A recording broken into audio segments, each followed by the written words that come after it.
to Script Camp. This is a free class on how to pitch and communicate a movie idea, because so much of what we do is dependent on how we communicate our ideas and how we explain and express what the journey of a movie will be in a pretty short time frame. So we're going to be looking at about 2 to 3 minutes in order to take us through the main points of the story. You don't have to take us all the way through to the end, though. If your pitch is going really well and if you're doing great on time, then you can theoretically take us through to the end if it doesn't push you way over the limit. But we're going to give you just the warning, the wave warning at 3 minutes, and then if it goes much beyond that, we're going to have to cut you off.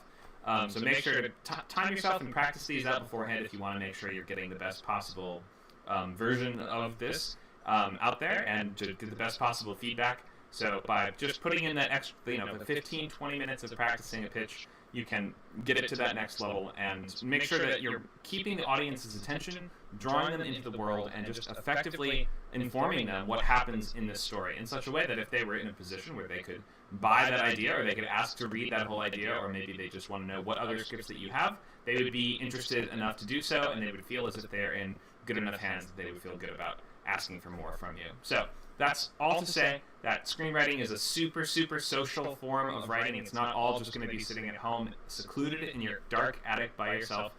So much of this comes down to how do we just explain what an idea is in a way that makes it sound exciting and interesting, and we can show people that we can really get to the point, and it's not going to be like, your great Aunt Velma at Thanksgiving who just goes on and on and on and includes all the unimportant details. We're going to show that we can actually cut right to the point, that we know what's important in our stories, and we're going to demonstrate a level of mastery and control over the narrative. Okay, let's get going. So, before we get started, our purpose today is just to have fun, to help you refine your idea, and to practice and improve at your pitching technique. We're not actually going to buy your movie idea today. This is just to help you build those skills and learn the techniques that you're going to need as somebody who wants to work either in professional Hollywood screenwriting of feature films or of TV shows. So much pitching that you have to do in TV, especially if you're in a writer's room. You have to always be sort of pitching and throwing ideas around and modifying them based on other people's feedback and riffing, and you just need to get really good at verbally expressing what a narrative story idea is, or articulating the beats of a narrative story. Be prepared to hear that certain parts of your idea are not quite working super well. If an idea was already perfect, there'd be no need to bring it to a workshop, as we know.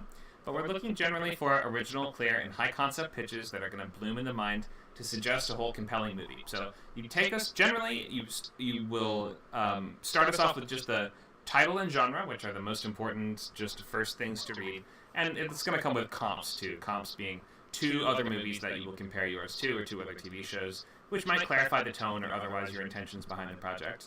The next thing is the logline. So this might be just like, one sentence that expresses what this movie is about. It might be in the form of something like, when inciting incident, an adjective protagonist must conflict before stakes. It doesn't have to be exactly that, but it's a one-sentence expression of the movie's idea. So once you give us those, so if you're going to be pitching today and you want feedback on your pitch, have your worksheet open or your sketchbook open. Oops, wrong one. There we are. Have your worksheet or sketchbook open and be writing some of these things out and getting ready to copy-paste them into the chat. Once we've talked some more first and once we've gone over some more lecture things, don't paste it right away or else we're going to kind of lose track of it and you'll have to do it again. But be working on at least the basics if you want. Even if this is just some newer idea that you have a pitch for but you haven't written everything out perfectly, that's all okay. But at least have the title and genre and the logline and comps written out that you can copy-paste into our chat that we can bring up in a little bit when we're ready to move on to that portion. So, you don't actually have to have the full pitch written out. And if you're going to just kind of riff and do your best on a newer idea, that is okay. But just understand you'll still have the same limit as if all pitches will have the same limit of around, right at the 3 minutes you'll get the warning, and then if you go on, let's say another 30 seconds, then we're going to have to let you get the cutoff. But that's the general guidelines there, so be at least ready to provide us these written things. The rest of it you can express verbally because, again, so much of what we're doing is verbally expressing stories in Hollywood. Like, you wouldn't think that this was a huge part of it, but pitching and being good in a room is all about being able to verbally and clearly articulate the story out loud. It's a public speaking skill, so screenwriting is weird because it's like 9 different jobs in one. You have to be a marketer, a promoter of your own work. You have to be a fantastic, story structure analyst who can just realize why ideas aren't fitting together and reassemble them in a way that does work. And the biggest thing is that you have to be very social and good to work with and kind and cooperative and just a very clear speaker. So you can practice all these things. I mean, take a public speaking class or a theater class or an improv class if these are things that you do struggle with.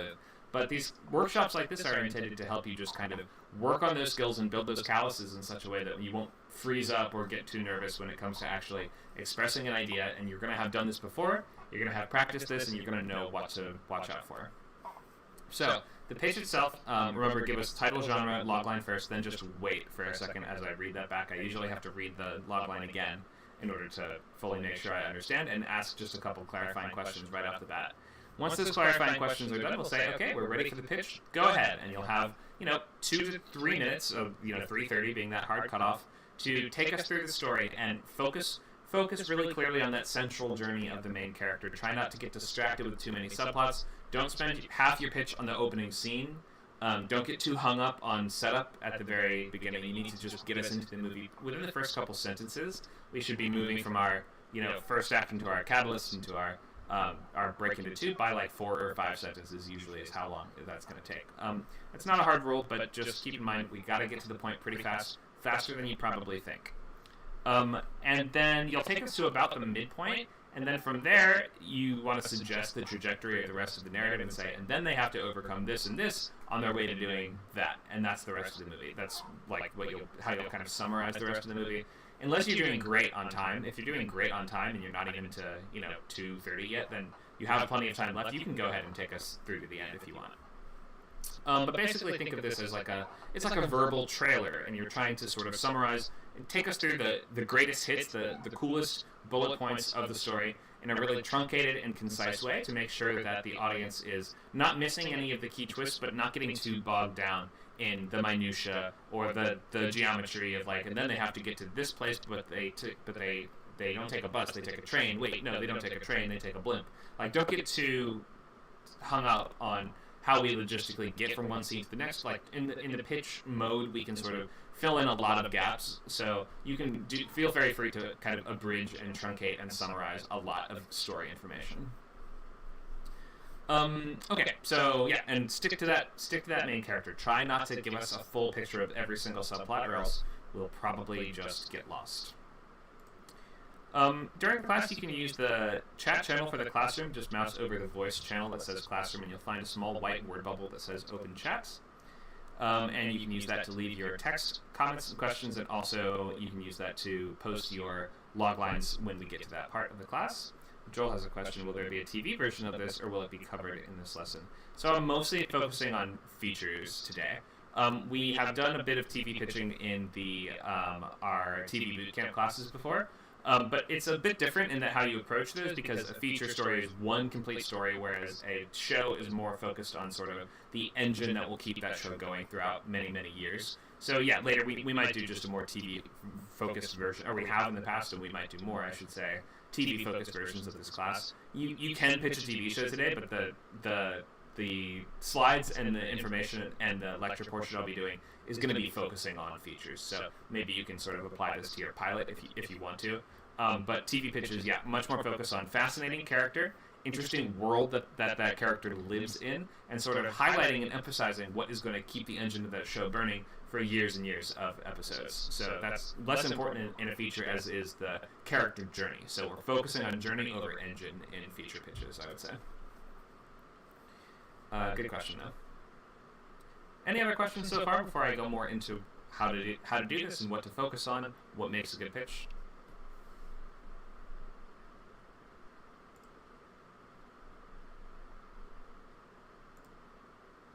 You can feel free to either type or you can unmute and speak out loud. If you're watching on one of our other channels, like YouTube or Twitch or Twitter or Facebook, you can leave your comments there too, and it takes me a minute to see them sometimes, but we should be able to see them as well. But we'd encourage you to join us on Discord. Go ahead. Sorry to interrupt, but could we still pitch TV shows like today, or is it something that not really? No, you can. I'm just the lecture slides and the advice and guidance I'll be giving will be more focused on features. So if you really have a show that you'd like to get into, you totally can. But just remember to emphasize why is this a show? Why is this going to last for years of episodes? How is this going to how is this going to be a story that requires many episodes to tell? Just keep that really in the front of your mind. Okay, thank you. Sure. Other questions?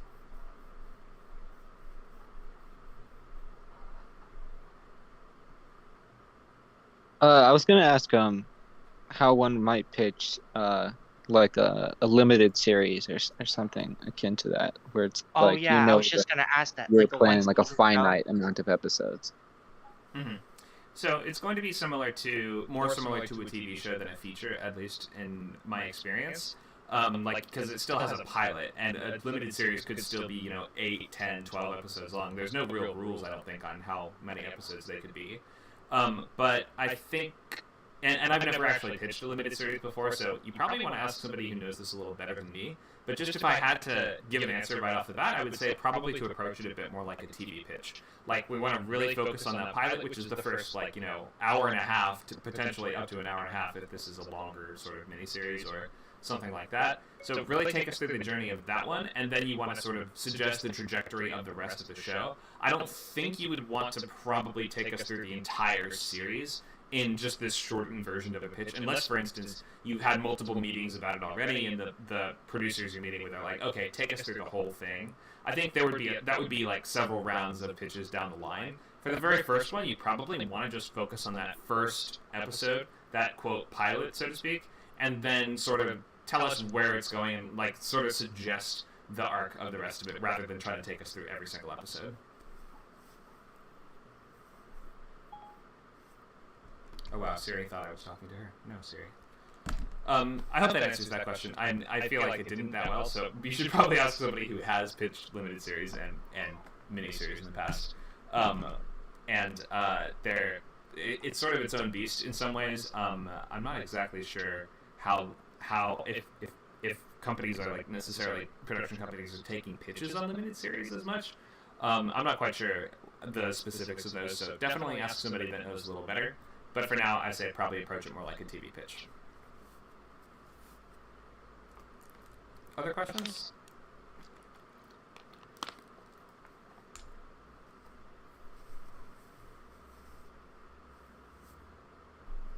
All right, if there's no more questions, let's go into a little bit of info, and we'll look at just the basics of Script Camp for those who don't know. So Script Camp, we are a screenwriting community focused on taking you from concept to idea to first draft to more polished script with lots of free classes like this one, events and workshops. We have over 100 hours a month of different events. Some of these are for the public, free and public classes like this one. Some of these are going to be boot camps, writers labs, and advanced labs, which are our classes for the supporting members of the server. So here's just a little about me. I have been a pro writer in Hollywood since 2017 when I got signed for the first time, and I've been signed and working since then. I have a thriller script set up at a production company in town, and I teach at the boot camps and weekly writers lab, mostly writing horror and thriller and action features. We are a part of Skill Camp, which is the larger umbrella that includes many other servers like Film Camp, Creator Camp, Toon Camp, Word Camp, Design Camp, and Code Camp that have many different types of classes.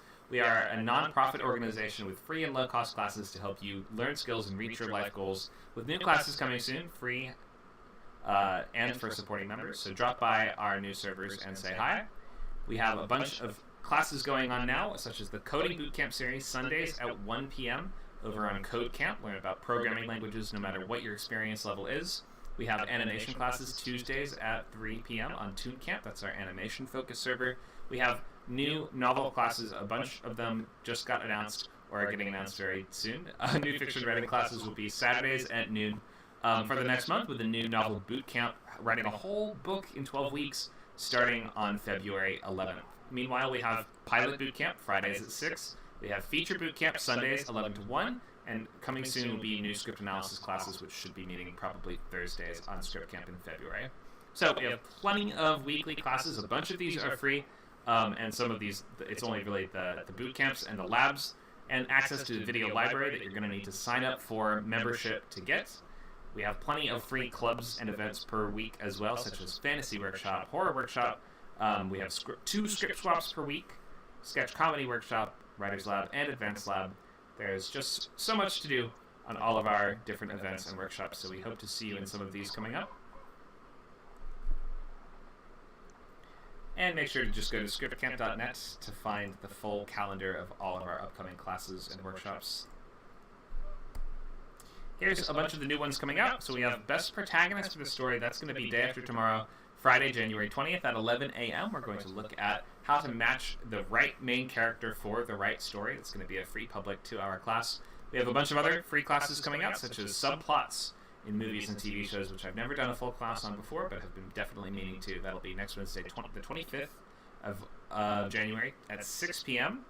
We then have the intro to our upcoming feature course. The new one will be Friday, February 17th at 6, and we have the intro to the new TV course March 5th at 11 a.m. Plus a ton of novel writing classes coming out. First page of your novel, writing action and adventure, queer letter class. We have a guest QA class with a developmental editor named Max Higgins on Saturday the 11th at noon. We have how to outline a novel, and then finally we have that new beginning of our new novel boot camp that's going to be February 18th at noon. Those are all on WordCamp, so that's a separate server. Definitely come and join that one if you're interested in writing books, short stories, fiction, or nonfiction. You can donate and become a supporting member, get access to all of our boot camps and labs from just $29 a month with our yearly discount. You can volunteer if you know a language or skill you'd like to teach. You can contact me or Nacho, and you can always contact your friends. If you refer somebody, you and they will both get a free month of Unlimited plus a free month of Arc Studio Pro, which is a great screenwriting software. Okay, let's talk pitching tips.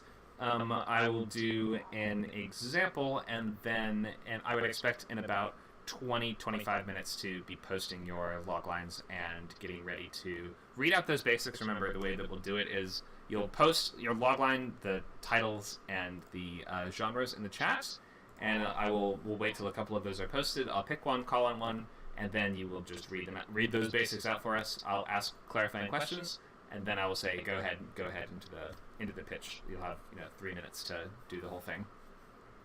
So remember, be typing up just those essential basic facts about your story, so you can get ready to copy and paste it when the time comes very soon. Let's look at some tips first before we go into my example for today. Last time we did a pitching class, I pitched all of How to Train Your Dragon, which was actually really fun, sort of condensing that story into 2.5 minutes.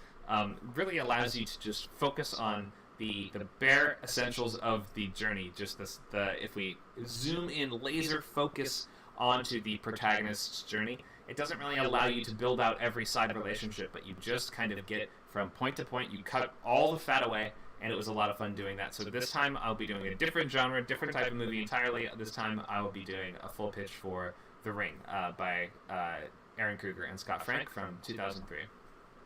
Let's do a couple tips before I get to that one. So, first thing is, we need to really organize the pitch to hold the listener's interest and attention, which means that your story should kind of be blossoming from the most fundamental expression to those more granular details, meaning that we have to kind of have different sizes of the pitch. Meaning, at one end, you have to be able to just sort of say, oh, it's a buddy cop movie in space. And that's just the smallest possible expression of what this is, because it's kind of saying, well, it's this meets that. That's what comps are really good for, and that's why if one of your comps is just some tweak of the style or some twist of the approach, like, for instance, buddy cops in space, or we could say, I don't know, it's a rom-com, but that takes place in reverse chronological order, or, if you have some just basic thing like that where it's providing a clear variation on something that we already understand, it's good to lead with that. So when you're somebody's like, what have you got for me? It's best to start with, I've got a rom-com set in outer space. And they're like, I'm in. If you just have the smallest box version, be something that immediately grabs our attention. Because if you just start off with like, oh, well, I don't know, it's another rom-com, then no one's going to be excited. You have to kind of tell us that this is going to be in the realm of something we expect or that we're interested in or that we want to hear, that we want to see. Because you have to imagine that people who are producers or people who are acquiring scripts for contests or to writers that they might want to rep or anything like this, they have a narrow scope in terms of the genre and the type of projects that they'll want to take on. I know that everyone's like, we just want good stuff. We'll take anything good. But really, people have areas of interest, and they have certain genres that they will probably focus on. So, for instance, if you're pitching to someone who is making horror movies, they're not going to take pitches for romance movies, almost certainly.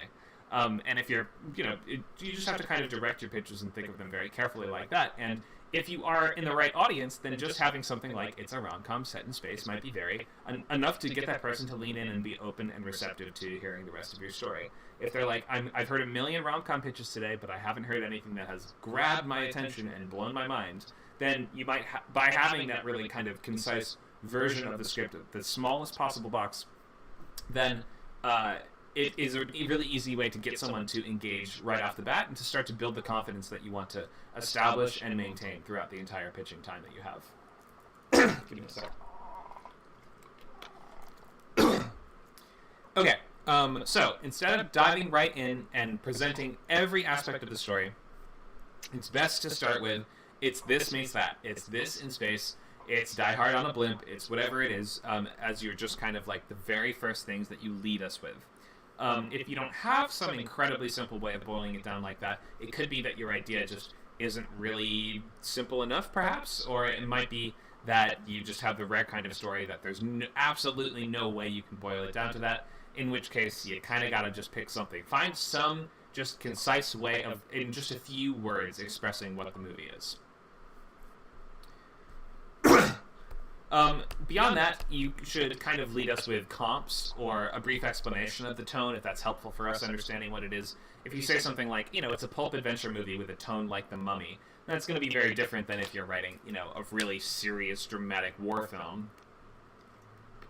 It's telling us that the content is going to be different, the approach is going to be different, and that the stuff, just the way that experience feels will be radically different. So, very helpful to lead us off with something that will just help us understand the movie, because if you start us off by saying, okay, it's a, if we start off thinking it's going to be a serious, scary horror movie, and it turns out it's about, I don't know, a killer cricket or something like that, then we might be like, that's kind of wacky, not very scary, and then it might throw off your audience's expectations right at the beginning, which is not what we want to do. So definitely clarify, this is going to be a wacky horror movie, like Tremors at the beginning, if that's indeed what it's going to be, and if that will help us to picture the right thing. And the longer that we spend picturing the wrong thing, the more interest you'll tend to lose.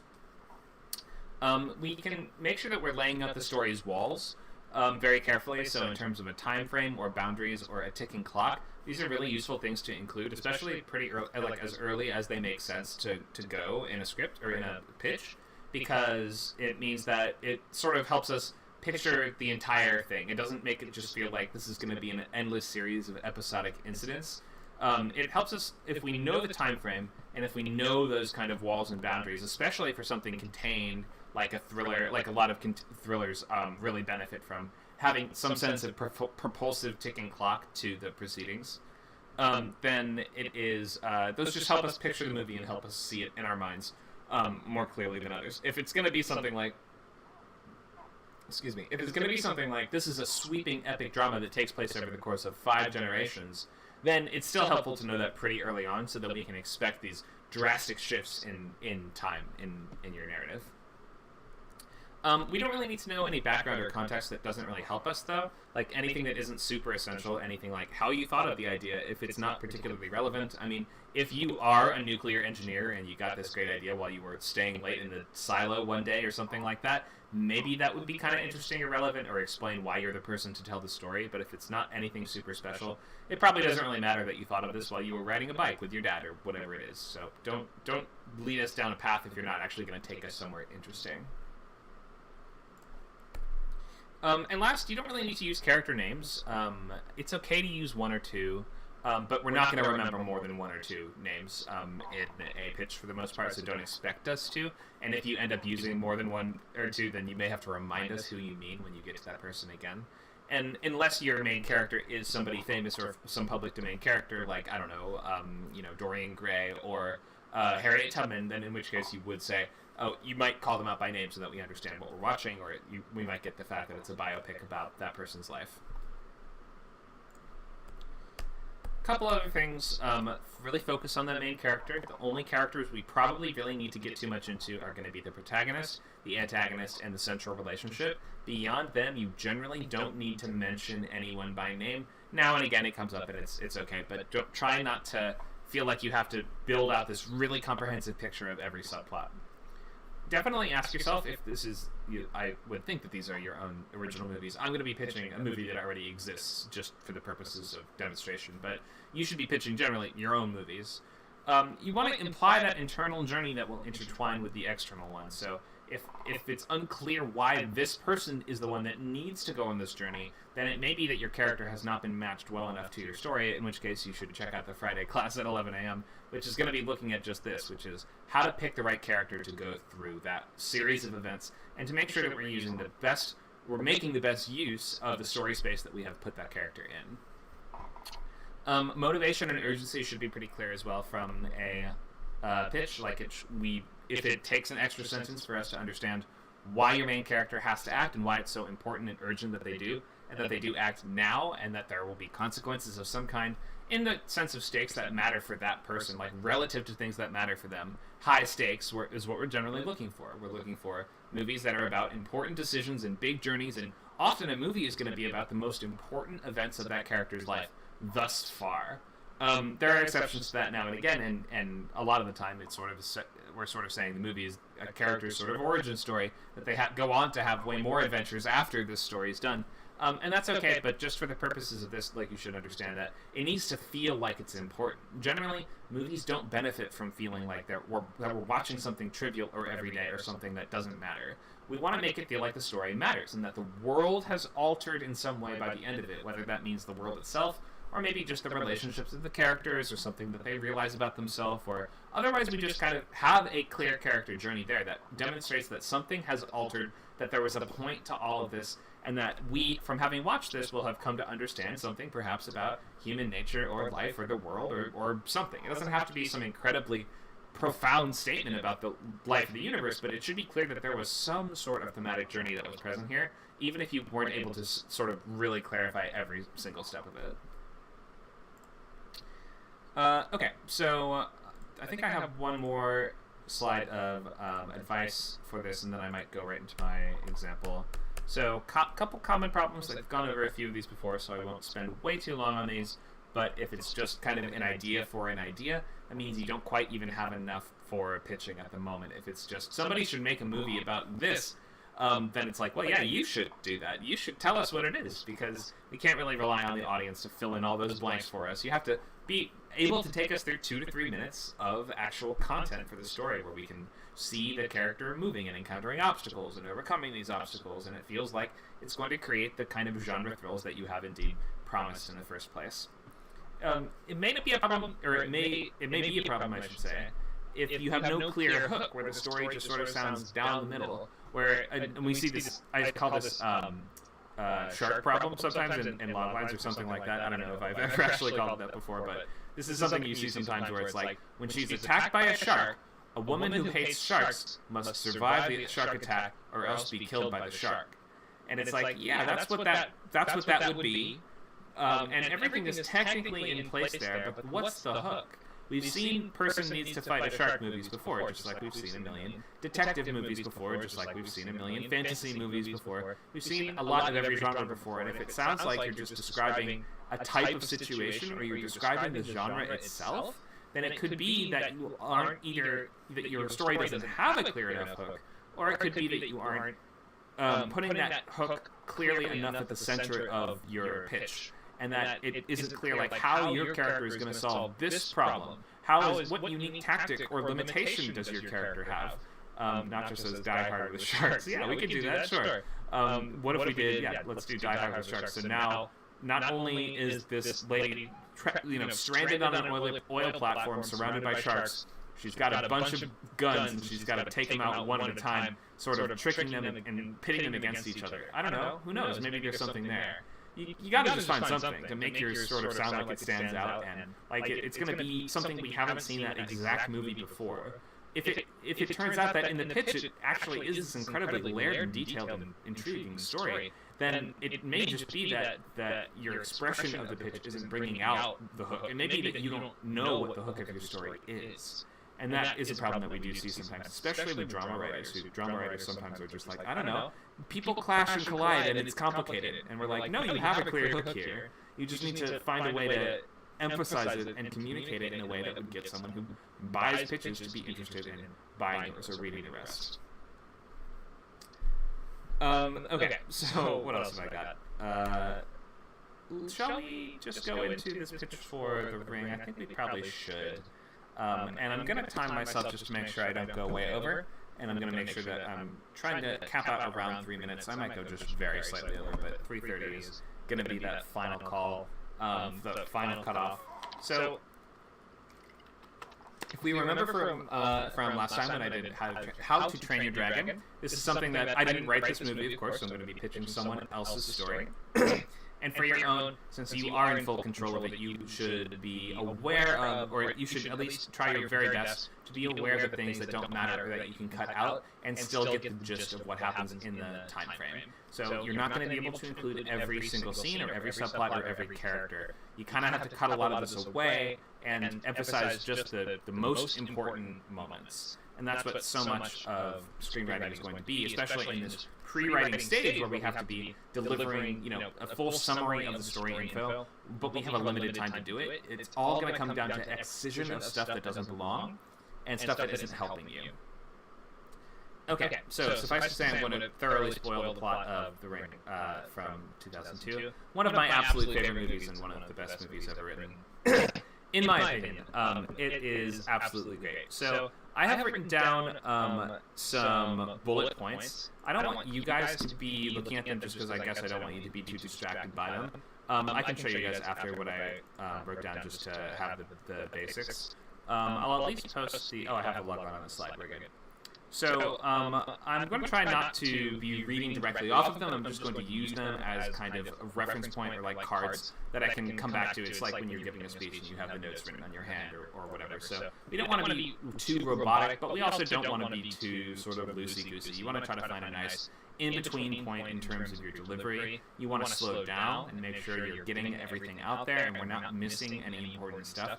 I know that I tend to start talking too fast in classes, and I have to force myself actually to slow down to about this pace in a pitch for everything to really come through. And I have to refer back to that, the years of the theater class notes. Every class the teacher says you got to slow down. You got to slow down. So make sure that you're getting all the info out, and you're not stumbling over yourself. You're not getting all tripped up, and you're just able to tell the story in a very natural way. Okay, I'm probably just going to go right into this. Unless we have any, do we have any questions before I go into The Ring?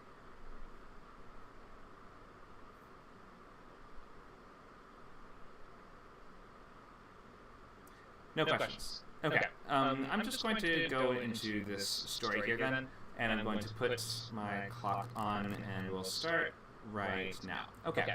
So Rachel is a workaholic Seattle journalist who's always just a little too busy for her precocious oddball son named Aiden. When her niece dies in what's considered a strange overdose, Rachel's sister calls her to the funeral and asks her to look into the rumored cause behind the death, because people are saying that the girl was killed by a cursed videotape. Her death is the last in a series of several of her friends who suffered the same fate, all of them 1 week to the day after watching the same tape. So, Rachel, who desperately needs a story to jumpstart her faltering career, begins her investigation at the mountain retreat where her niece and her friends first watched the tape, which is called Shelter Mountain Inn. She rents the same cabin and finds a copy of the tape there, which is an unmarked VHS tape that contains strange and bizarre, frightening, surreal imagery. After the tape ends, she receives a mysterious phone call from a little girl who warns her that she has 7 days to live. So, with the help of her husband, a video analyst named Noah, Rachel makes him a copy, and he watches the tape too, and they both start investigating its origins. So as the days tick by, Rachel begins to see images from the tape that appear in the real world, and they seem to be omens of her approaching death, but also she can use them as a breadcrumb trail of clues in order to track down the tape's origins. And in her research, she identifies a woman on the tape as a horse breeder named Anna Morgan, who killed herself after her horses drowned off the Pacific Northwest island where she lived. Just as she discovers this, the stakes ratchet sky high as she finds her son watching the tape, meaning that if Rachel doesn't stop the curse, her son Aiden will be the next to die after her. So, Rachel goes to Anna Morgan's home and discovers that Anna adopted a daughter named Samara. It turns out that Samara had the ability to psychically etch images onto objects and into people's minds that would radiate out of her at all times. and the girl's parents killed her to make the psychic torment stop. Rachel discovers the isolated bedroom where Samara was kept by her parents so they wouldn't have to deal with her, and she finds the psychic image of a tree, the tree at the lodge, burned into the wallpaper, which seems to be pointing her back to where it all started, at Shelter Mountain Inn. So Rachel and Noah return to the cabin, they rip up the floorboards, and they find the well from the videotape. A concealed well built into the ground that the cabin has been built over top of to hide. So they remove the lid, and a supernatural force pushes Rachel inside. When she falls down into the well, the corpse grabs her, and Rachel has a vision which confirms her hunch that Anna Morgan, the girl's mom, murdered her, pushed her down there, and she survived for 7 days, and her sort of unchecked psychic power radiated out of her body and burnt its way onto the VHS tapes in the cabins. So, now that Samara, it seems that her spirit has been set free, Rachel is rescued from the cabin, and she arranges a proper funeral for Samara, telling her husband Noah, I guess, 7 days have passed, so it seems like we're all safe. Okay, I've got 10 seconds left on the clock. I'm going to wrap it up. So, Rachel seems to have mended her faltering relationship with her son throughout this ordeal, but he warns her that she's actually made a mistake helping Samara. He's been experiencing some kind of psychic connection with the ghost girl this whole time, and he warns Rachel that Samara is going to take Noah next. And he's right, the vengeful ghost of Samara crawls through his TV screen and murders him. So Rachel finds his disfigured body and returns home, smashes the tape. She doesn't understand why was she spared. She and Aiden realize that she's the only one among them who made a copy of the tape. So Samara, the ghost girl who just wanted to be heard, she will spare those who help spread the tape far and wide. So Rachel shows Aiden how to make a copy of the tape himself to show to someone else, which saves him from Samara's curse, and the last frames of the movie sort of show them spreading it to us, like we are the ones who will watch the tape next, and now we're sort of going to die in 7 days. The end. I think I ran 10 or 15 seconds over the final cutoff. That's okay. Okay, that's the whole story. So I took it all the way through to the end. If you were running your pitch and you only got to, you realize you're sort of running out of time, you don't have to go all the way through to the end. So for this, I could have stopped at the point where it's like, and once Aiden watches the tape, now she has to, rush to solve those last clues to find a way to release this ghost girl spirit before she kills them all. I could have left it there, and you can totally do that, that's fine. But if you have the time, go ahead and try to take us through to the end if you think that you can pull it in a reasonable rate. Okay, that's the ring.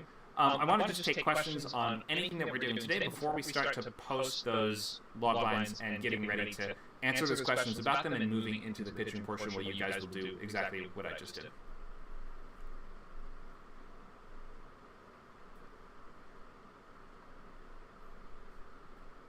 Is that a hand raised emoji or is that just a clapping hand emoji? It's just, oh my gosh, they're flying all over the screen. Everybody understand exactly what we're doing?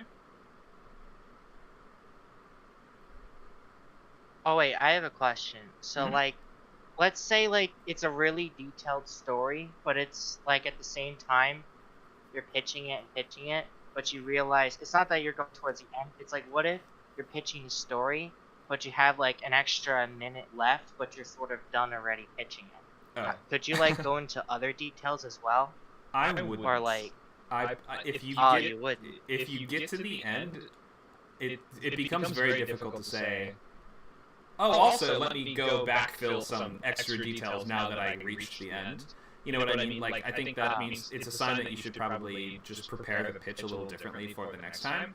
And the fact that you have that extra room there means that you can take a little more time with the stuff in the middle. Like if I were to take even longer with the ring, I could go into the part where she goes to Richard Morgan's house and he electrocutes himself in the bathtub. Like, I could add more of those great scenes that you had to cut away in order to get to just the most important stuff.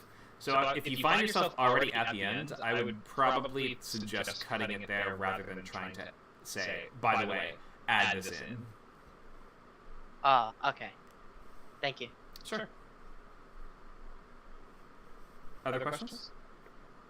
Yeah, I'm just wondering, so the way this meetup is going to go is we're going to actually have time to kind of write out our thing, or are we going to go straight to pitching? So you're going to share the title, genre, comps, and logline in the chat. And then you don't have to have anything else written out. The rest of it you can just do like I just did here. You don't have to turn in like a paragraph or multiple paragraphs of the pitch text. So the only things you have to have written are the title, genre, logline, comps. Yeah, okay. So are we mostly here to generate an actual pitch, or are we going to be practice pitching? Well, the idea is for these workshops is Yes. usually you've practiced it a few times, and now you're ready to try it out. If you haven't Yeah. practiced it before, you can. This could be your very first time attempting it if you want. Yeah, I understand. I don't think I got anything ready, but now that I know about these, I'll definitely have one uh soldiered up for next time. But thank you. Okay, yeah, no problem. You can always, if you haven't pitched something before, you can try it for the first time. I only spent like 10, 15 minutes practicing on the ring. It doesn't have to be perfect, and you have to just learn by doing it sometimes, so no big deal. Yeah. Uh-huh. No, of course. If anything, I'll try and get something ready a little bit. You know, anything I can throw out. But Sure. yeah, thank you. Yeah, no problem. Other questions?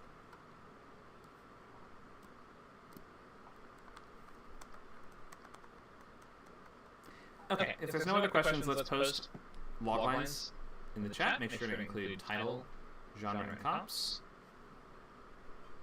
And I'll start pasting them into our shared document here so we can all see them.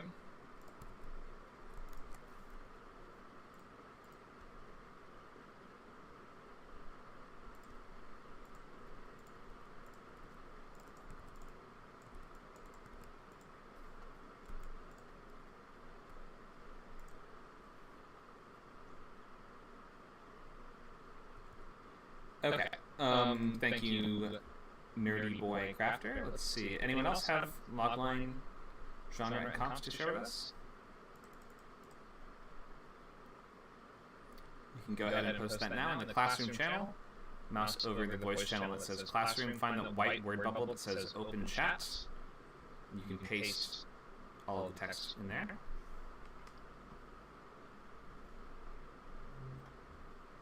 I'll give you guys just a minute to do that.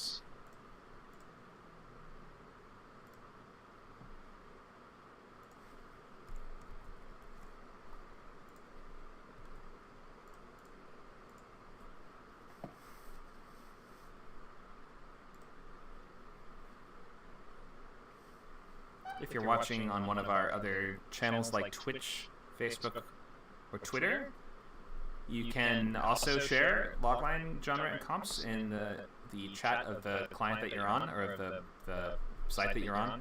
I don't think you'll be able to speak with us, though, unless you join us on Discord, so you should come by scriptcamp.net and get the link to join our Discord server and participate in this free interactive class.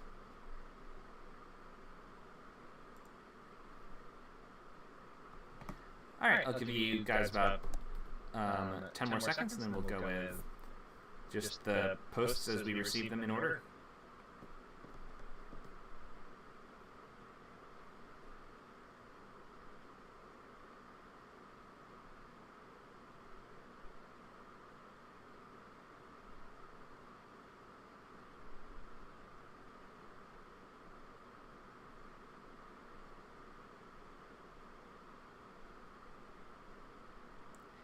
Alright, we're going to start with Nerdy Boy Crafter with Cryptic Corridors. I love the title. And then, while we're doing this, you guys should post yours in the chat if you'd like to join the queue. Can't guarantee that we can get to everyone, but given as how not that many have been shared so far, you could say, then the floor is open. You will have a chance to pitch today if you'd like to. Let's start with Crafter. Okay, so Cryptic Corridors is this is a TV pilot episode, and it tells the story that takes place in 1995 in the small town of Fernley Falls. And what's interesting is that with this, a body was found in the middle of a park, and the body is covered in blood. It's disgusting. It's a gruesome sight. Can we pause just pause for, I'm sorry, just pause for 1 second.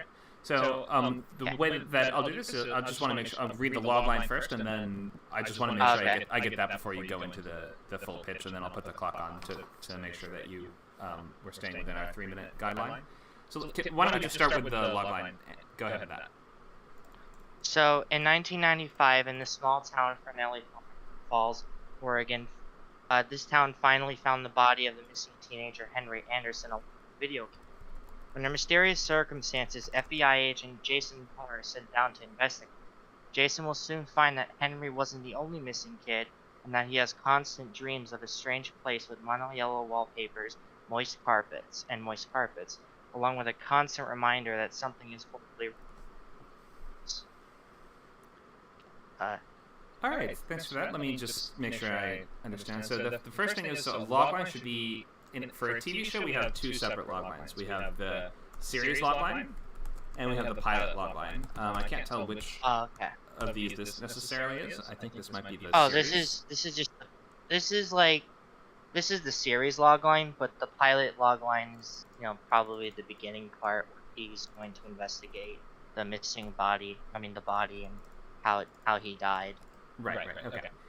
So then, just looking at this as a series logline, it's still far too long and includes way too many details.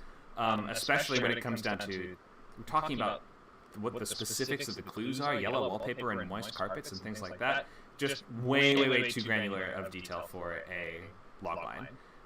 So the year is important. So, 1995, small town of Fernley Falls. The Oregon police find, and we got to keep this all in present tense. We can't go in past tense. So, find the body of a missing teenager named Henry Anderson along with a video camera. Under mysterious circumstances, FBI agent Jason Carr is sent to investigate. Why is it mysterious that somebody would be sent to investigate a murder?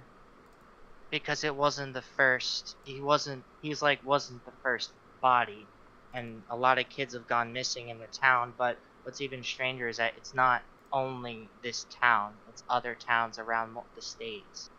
But do you see how this sentence suggests that it says under mysterious circumstances, an FBI agent is sent to investigate. But it's really not mysterious at all why an FBI agent is sent to investigate. The mystery is what he discovers afterwards, right?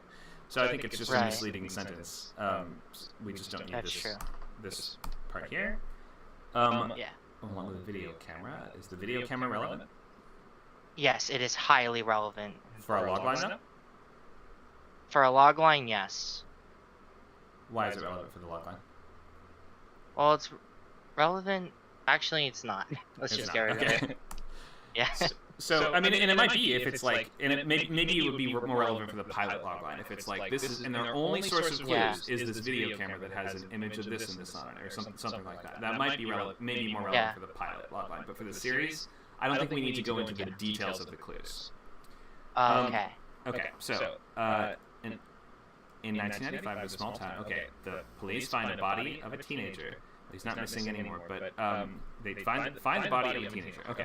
FBI agent is sent down to investigate. Jason will soon find that Henry wasn't the only missing kid, and that when you say he, whom are you referring to? He meaning the agent himself? Soon Jason will find... So he has constant dreams of a strange place with yellow wallpaper and moist carpets, along with a constant reminder that something is horribly wrong. Besides the fact that a kid got murdered here, and a bunch of kids got murdered here? Well, yes, because there's like a more deeper thing to it than just the murders. And it's not even actually a murder, too. It could be presented in that way to where it might seem like a murder, but I'm not trying to make it seem like a murder, if that makes sense. Well, if you find someone who's dead, the options are either murder, suicide, or accident, right? So I think they would assume it was foul play at first. So we can, you can, that can be fine to lead with for the logline. But the thing that I want to focus on here is that dreams of a strange place with yellow wallpaper and moist carpets, way too much detail. I'm not seeing what's important about that in a series logline. So you can maybe say something like he starts having prophetic dreams. See how it might be like something like that's important. They're prophetic, so they're going to come true, or they're important, or he's dreaming about omens or something, some supernatural effect of his dreams. I would say it's supernatural, but the dreams are mainly meant to hint towards how Henry really died, or what's really going on with everything happening with all the missing teenagers and everything. Oh, so they're visions. Cryptic hints. They're not visions. They're cryptic hints, if you will. Okay. So how are they not visions though? If they're they're flashes of things that are really happening in the world that are informing him, sort of giving him clues as to what's the answers are to this central question, right? Yeah, but think of it as like this. So think of him being sort of transported to alternate sort of dimension world of sorts. And in this place, it gives him answers very cryptically and creepily as to how the kid died and to how many more people have died in the past and all of that kind of stuff. I see. Okay. So we might want to put it something like Jason will soon find that Henry wasn't the only missing child, and prophetic dreams will lead him to a much vaster conspiracy, or something like that. I mean, Yeah. I think that. Think of like the lodge in like Twin Peaks with like the curtains and everything and the weird pattern flooring. Mhm. Think of it like the place that he goes to, sort of like that, but it's not that. So it's like But it's not. the wallpaper, as I was telling. Think the back rooms. Mhm. So it's that. That's where he goes. It's sort Okay. of that place. And then there's many more places within that area that he goes to. He wanders around, or that somebody tells him what happens. That happens in the The pilot, whole show is. No, this is just something that happens throughout the show, but but not in the pilot. not in the pilot. The opening kind of shows something cryptic about the back rooms, but that's pretty much it. Like the Wait. opening of the pilot. So but you're not going to be able to then expand on that if that doesn't. You're saying the pilot doesn't touch on that at all anymore. So it's really only something that theoretically would be in later episodes. Well, no, the pilot touches on it a lot. I would mainly say that it emphasizes it in like the opening and like towards the end of the pilot episode. Okay. Which the video camera is where it comes in handy. Do you want me to tell you how, or not? Give me 1 second just for comments before we go into the pitch itself. So Okay. the first thing is if traveling into some alternate dimension is really key to the show, that needs to be in the logline. But now I'm confused because it sounds like you're saying that's not even in the pilot, so it's not going to be that key to the show, and the hook is becoming murkier and murkier. So the hook right now, I'm not even sure what it is, because like how many shows do we have where an FBI agent shows up in a small town to investigate a murder, right? And A lot, yeah. We've seen Twin Peaks before, so we've seen a setup Yeah. that's almost exactly like this. And now you're saying the thing that actually sounds like it's setting this a bit apart, which is this cool alternate dimension backroom thing, isn't even in the pilot. That starts to read as a story mistake to me. Or maybe it's that you have some other hook that you just aren't bringing forward enough. And it could be, I'm not sure what the answer is. Maybe something will clarify in the pitch itself. So I'll let you go into it. Yeah. But I just wanted you to know those are my first thoughts. Where I'm looking for the hook, and then as soon as you started to hear what the hook might be, then you immediately like, but no, that's not the hook. So now I'm just like, okay, we're just doing FBI investigates a murder in a small town show. So I'm curious what the hook could be. But with that in mind, feel free to go ahead. I'll put 3 minutes on the clock, and I'll wave you down when you hit 3. Take it away whenever you're ready. I'm ready. So what you were saying earlier about like you were confused about the whole alternate dimension thing, I will put that heavily in the show. But the one thing that sets this show apart from all the other FBI agent comes to small town shows is that there's found footage elements, and that camera I was telling you about is actually found footage of what happened to Henry. Because what happened to Henry is that he and his friend were just having a blast, just hanging out, doing skateboard tricks. And then Henry's like, hey man, I gotta go. So he leaves, friend, and then he falls into the back rooms. And throughout the whole, part where he's walking around and exploring the back rooms, he slowly starts to lose his sanity and go insane, constantly looking around and feeling like someone is watching him when nothing at all is watching him. No one is there. So he starts to slowly lose his sanity, screaming loud and loud, running throughout these like infinite, endless halls, until eventually he trips and falls, and that's how he died. He clipped through the wall and then fell from the sky and into the park. And the camera was next to him, and that's how the footage was found. And Jason will see this sort of footage towards the end of the pilot. And the one thing that's about this pilot is these teen characters that are who were friends with Henry. And Henry told them before he died that he would have nightmares of visiting this place, the back rooms. He would have constant dreams and nightmares about visiting, and he felt that it was looking for him and trying to find him. And that was before he died. So it was like a constant weird thing like that. And his friends were very concerned about that. It's a very creepy like that. So, and I really want to emphasize like the whole like back rooms and like dream core. If you know what dream core is, like it's basically like dream like surreal imagery. I really want to emphasize that because I want the show to feel very dreamlike, and especially for the pilot too. And the thing that's more unique about it that will set it apart is I want each location in the real world and the backrooms world to be indistinguishable from another. So, for example, the park, the school, and like a park, a school, anything in that small town will look like a liminal space. It'll look very creepy and uncomfortable, but it's like natural in a way. So it makes it like, oh my god, I'm very uncomfortable, but this is a normal place that our characters are just casually talking. So, and that's the one thing that I want it to be like, is where the backrooms is very creepy and whatnot.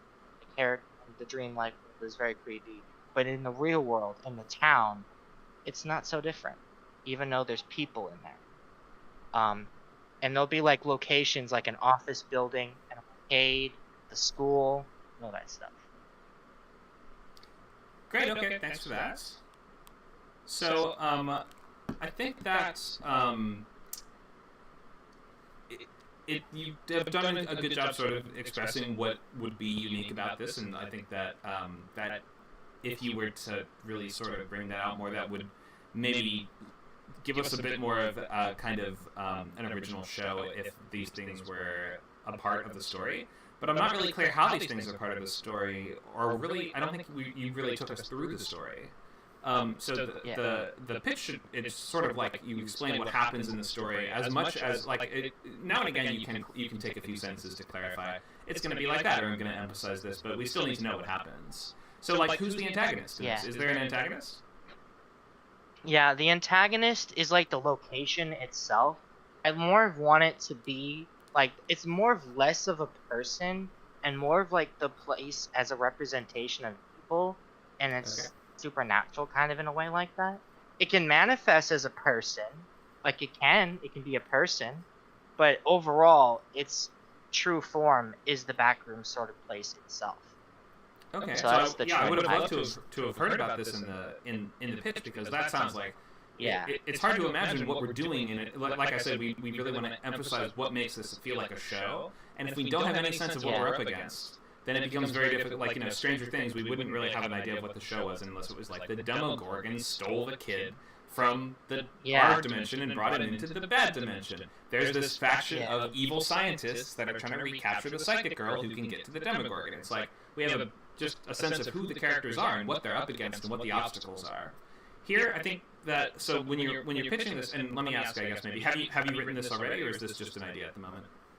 I've written this. I've got like the first 30 pages down in the script. The script is very basic. I've never really written a script on that before, but I'm sort of like have this idea for the story and the pilot, how I want it to go. But some parts that you were saying, like, oh, it's not advertising, I think like it should. So like, I realized looking back at it and thinking about it, it doesn't really emphasize it much. I mean, it's more of taking the back seat for characters, because I really want to really develop characters and really get you to know them and close to them, because I feel that like, the backrooms and stuff is creepy, but I don't want flat and boring characters either.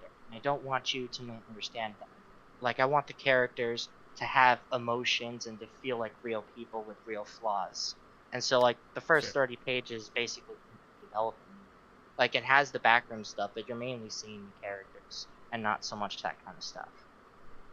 But we can develop characters at the same time as they're doing cool stuff, though, right? Like, we've seen many examples of that. So it doesn't have to be a binary choice of one or the other.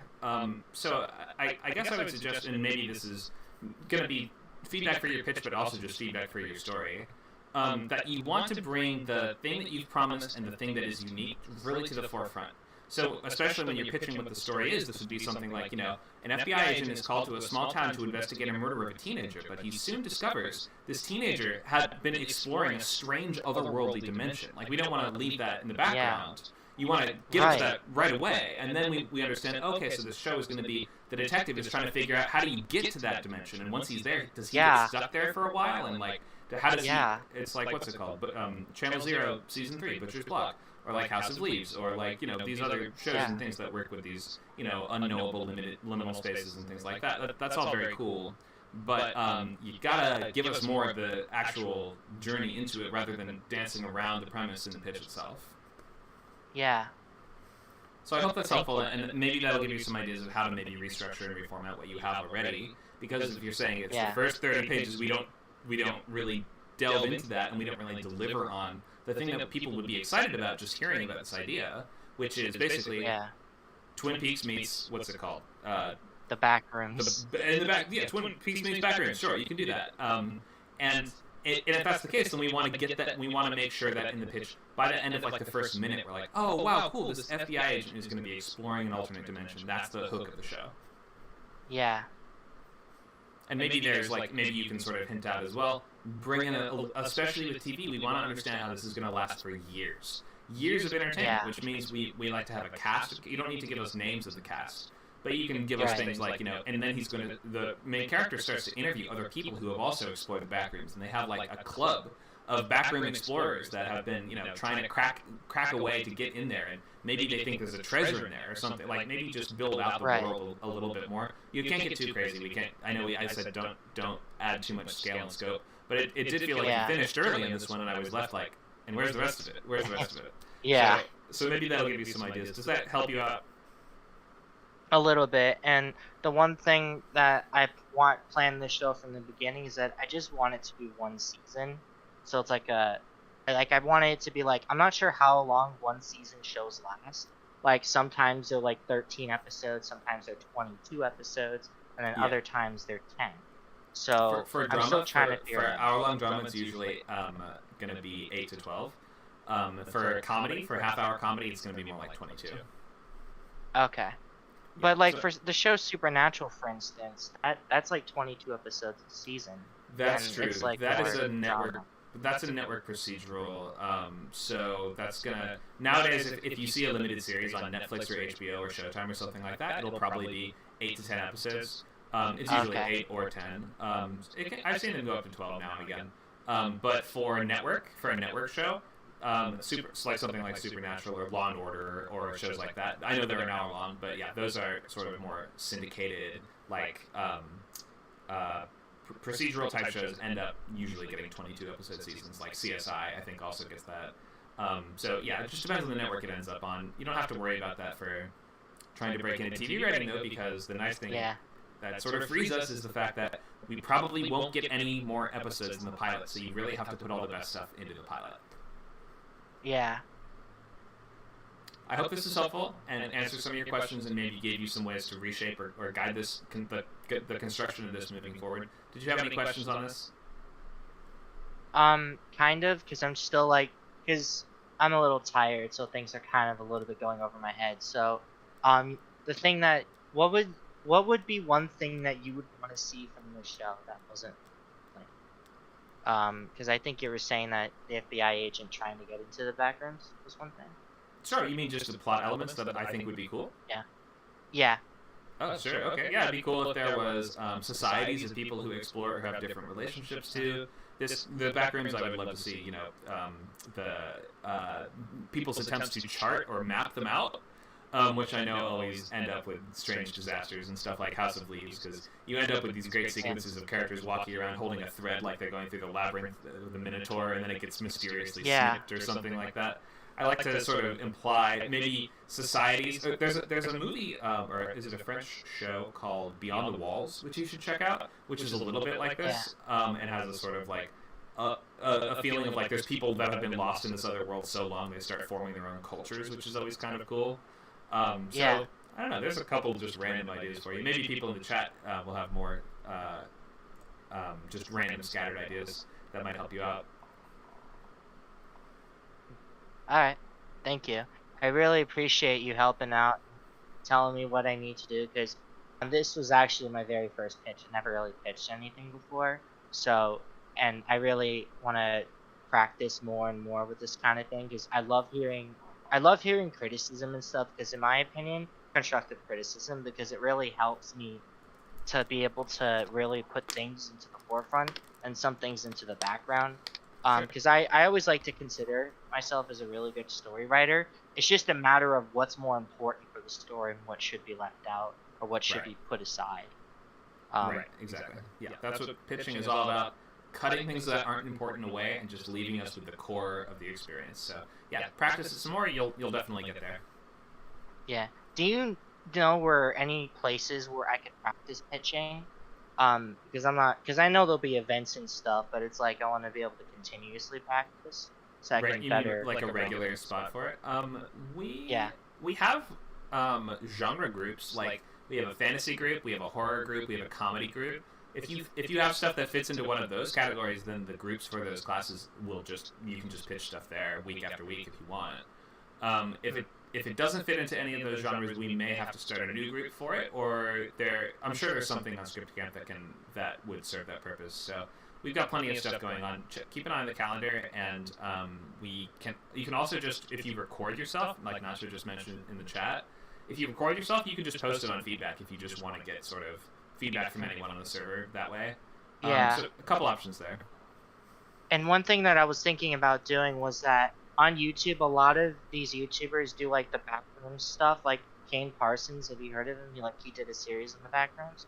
One thing that I want to do is like, I guess in order to pitch the series better, would be like to make a sort of like video like that, to where you actually have the character running around and exploring the backrooms, and it would just like give out the main important details of the show. And that would you think that would be a good pitch to where the video, because like it's the backgrounds where you see the character running around in it instead of the camera, and it's like basically exploring the main bits of the background rooms in the show itself, but in a different sort of way. Because on YouTube you see a bunch of these people, like as I said, Kane, to where he does a bunch of videos. Like his first backrooms video showed a guy who was filming a horror film, and then he gets no-clipped into the backrooms.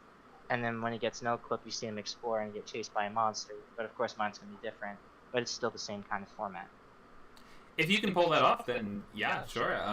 But you could do anything. You could do like an audio-only version of this. You could do like an animated version. There's pretty much endless options. If you're going to be writing a full-length pilot, then usually people are doing that because they want to break into the industry as TV writers, and they're going to be using these scripts as like a sample to try to get staffing meetings and stuff. I get the feeling maybe that's not exactly your objective at the moment. No, it is. Oh, it is. I want to be able to write like a TV pilot for this. Mm-hmm. So because as I said, I've written the first 30 pages and final draft.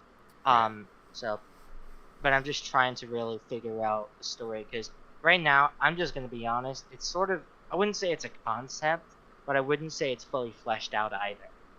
Because I have other stories that I've written that are well fleshed out and like details in the world and stuff. And I would mainly say that this story is like not well fleshed out, but at the same time, it's a story that I have written out. Because I had a horror movie in the past that I made, but I scrapped it because I didn't like it, because it felt too generic. So this is sort of a unique story that I'm writing that I feel is unique, especially if I put that stuff to the forefront. Because if I just say the stuff about the FBI agent in a small town, it's gonna be, oh well, it's Wayward Pines, Twin Peaks, but it looks anything different.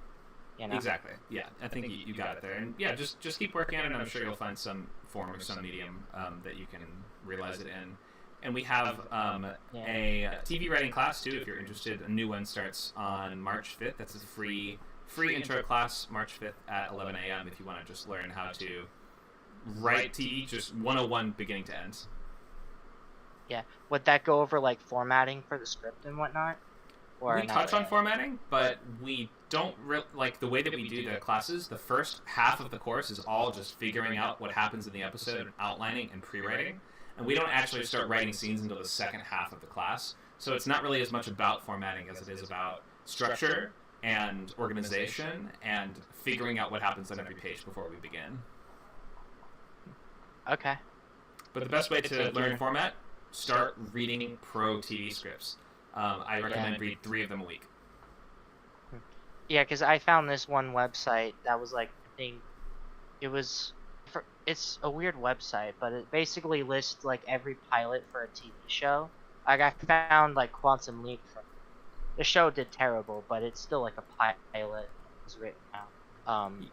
Check the chat. I'll leave a like, link for a Google group that has tons and tons of TV scripts to read. So there's plenty to choose from. Yeah, I think this is actually the website. Yeah, this is the website I found. Yeah, this is quite a well-known one. It's really good. So yeah, start reading and taking notes and paying a lot of attention and just reading really actively. And that's how you improve. You read, you write, and you move on to the next project. Thank you. Thank you. Let's move on to our next pitch. We have Kanye Wonders. I think that's Merc.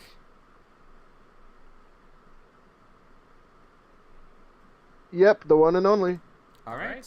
Are you going to? Well, let's start with. Can you read out the logline for us, please? Of course. When a metalhead is possessed by a prankster demon, he must end its manipulation by visiting a cryptic confessional priest for any hope of surviving musicals. Almost in one go. School. Music school. Okay. So Yeah. a couple things are capitalized for. We don't need to capitalize priest, metalhead, or music school. In here. Okay. And this is a movie, right? Yep. Okay. Let's take a look. When a metalhead is possessed by a prankster demon, he must end its manipulation by visiting a cryptic confessional priest for any hope of surviving music school. Dark comedy, adult swim slapstick with a coming-of-age band drama. Okay, great. I'm into the concept. I just want to make sure I understand. What is a confessional priest? Oh, like he visits a confessional. So, but he doesn't stay in the confessional the whole time, does he? No, it's weekly. But so is that word helping us, or is it just confusing us? He has to join forces with the priest, right? Basically, the idea is that he has a window of time to figure out stuff from this priest. The priest clearly knows things, and he clearly is giving at least some valuable information, but it's going to be sort of mystical, right? He visits the priest once a week, and only has that window of opportunity, and I want that to be a matter of stakes for the story. Like, not only is he managing the demon, but he's managing his life, and he's managing trying to figure out what the priest actually means in order to, forward the narrative of he's under a lot of pressure. How does he get rid of this demon? Okay. I think we can just say something like, with the help of a cryptic priest. I'm not sure the confessional thing was just confusing. Yeah. So for any hope of surviving music school, let me just see if we can move this clause. Because we want to avoid having too many clauses that are like, when this happens, for this, with the help of this, there's too many conjunction clauses, I guess we'd call them. That makes sense. So yeah. When a metalhead is possessed by a prankster demon, he must end its manipulation with the help of a cryptic priest for any hope of surviving music school. So he's in school for, like, metal style music, or is he just? I guess that could be a thing. That could be. Yeah. Go ahead. Yeah. What I find interesting is I know nothing about music school. I have plenty of friends who are going, and this is kind of something I want to ingrain in this narrative. It's the realism aspect of it, of either music school, metalhead culture. So I want to preface that during my pitch, I'm gonna kind of go willy-nilly, and I'm not even gonna bother thinking like, oh shit, is that even something happens? Music school, from what I hear, I assume is composition classes, rehearsal classes, and then like you make a piece or something by the end of the. Literally, I don't know, but like you make a piece by the end of a class, right? So I'm gonna assume these types of classes, and I'm kind of running with that. At least for the pitch. I just want to make sure I understand. So the fact that you described him as a metalhead and then Yes. say he's trying to survive to the end of music school. Yeah. Those things are, you're saying there is inherently a bit of a subversion of expectations here, because this is it. Most of the time when people are in music school, it's not for playing metal, right? I guess it's possible. Yeah, yeah. But you're saying, is he like a classical student? This is where I guess you probably got me, Connor, as someone who knows music yourself, but I was assuming he would at least go for audio production. Oh, no, that's gonna possible look too. deeper. No, Yeah, you're yeah, right. yeah. Yeah. I was just wondering if should we be describing him as when a music school student gets possessed, like, because I think that's how you had it a little bit before, and I was just wondering why would we describe him as a metalhead first? But I guess now that you did put it as music school, okay. Yeah. So yeah, I guess I was just wondering how those things connected. Now that you've explained it, it does make sense to me. But remember that we can describe somebody in many different ways. For instance, you can describe somebody as a metalhead. You could describe somebody as, when a hopeful music school student, like that just might be more relevant for the purposes of this, right? When a music school student in his senior year, or an audio production student in his senior year, whatever it is, if we might want to choose that instead of metalhead if that's going to have more relevance for the purposes of the logline, because right now it doesn't it's not clear how it fits into the story yet. Yeah, that makes sense. Oh, I like the idea of the the metalhead, but go ahead. Thank you. I was thinking of taking away metalhead because, for the exact same reason, I was just almost afraid, because like it is a snappy line, like, but I get what you mean. Like for the functions of that log line, we need a music school student who's going to music school, and that immediately sets that up. Right. Otherwise, it's going to be like it just comes out of nowhere, and it's not clear how it connects and how it all makes sense. So yeah, I would lose the metalhead thing and actually replace that with something like explaining his connection to the school, and that's what matters to him for the purposes of this story. Yeah. Okay. All right then. Hope that's clear with that. Any questions before we go into the pitch? Yeah, sure. I just want to get this one. Did you paste the entire? Did you revise the logline yourself, or I'm gonna? A little bit. Yeah, it's not like a final version, but I can paste it back in the chat if you want. No, yeah, paste it. Yeah, and then I can like. Sure. Bump out see. Anything from the forward. There you go. Oh, I don't think I marked it up too much. There you go. Thank you. Yeah. So, with the help, I think with the help of the priest was the part that I changed here. But yeah. You'll have to. Just I got that. Describing the but character. thank you. Sure. Okay, are you ready to go into the pitch part? All right, I'm ready. Okay. Take it away. So, when Gerard, a metalhead student in music school, is confronted with a demon in his car. This is our first intro scene. He's driving down and he's enjoying his time, but the demon keeps licking his ear, and this is kind of the exasperated humor we're going to get throughout the first act, where the demon proves himself to not only be able to manipulate Gerard's senses during his rehearsal classes, so that he's not being able to play with any of the other students. We see him concoct lies to the point where he's in with his friends, and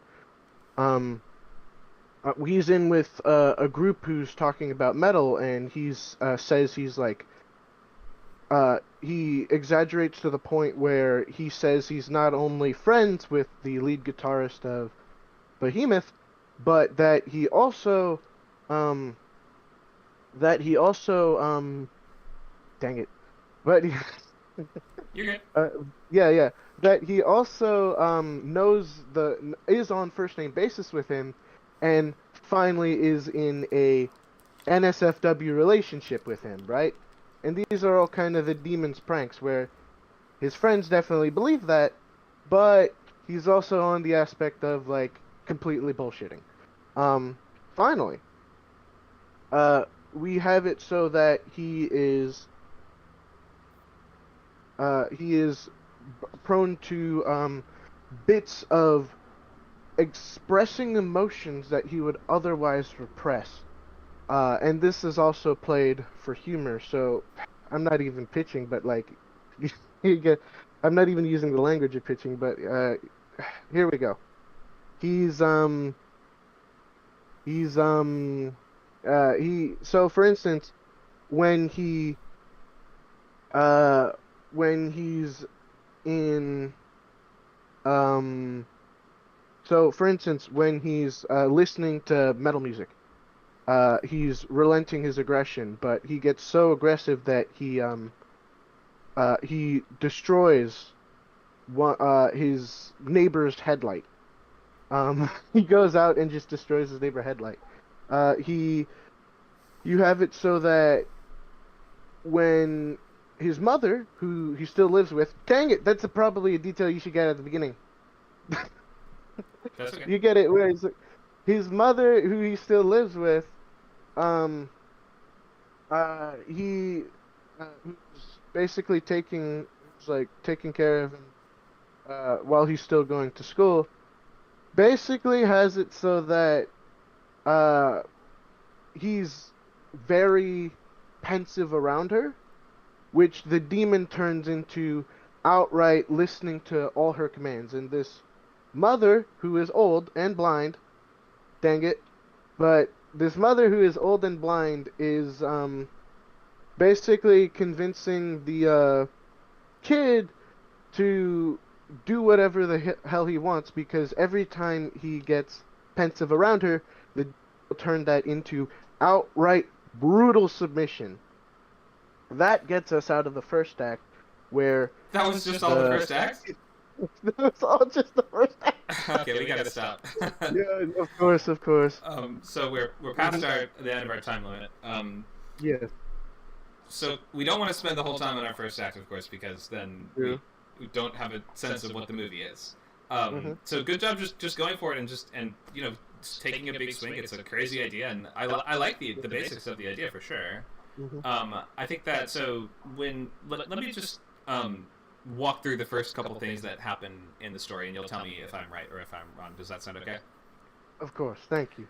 Okay, so there's a music student that is maybe not secretly. There's a music student who is really into metal, and he's going to school for audio production, right?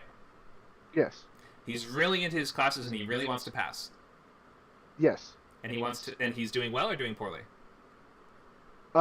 He's doing poorly thanks Doing to this poorly. demon.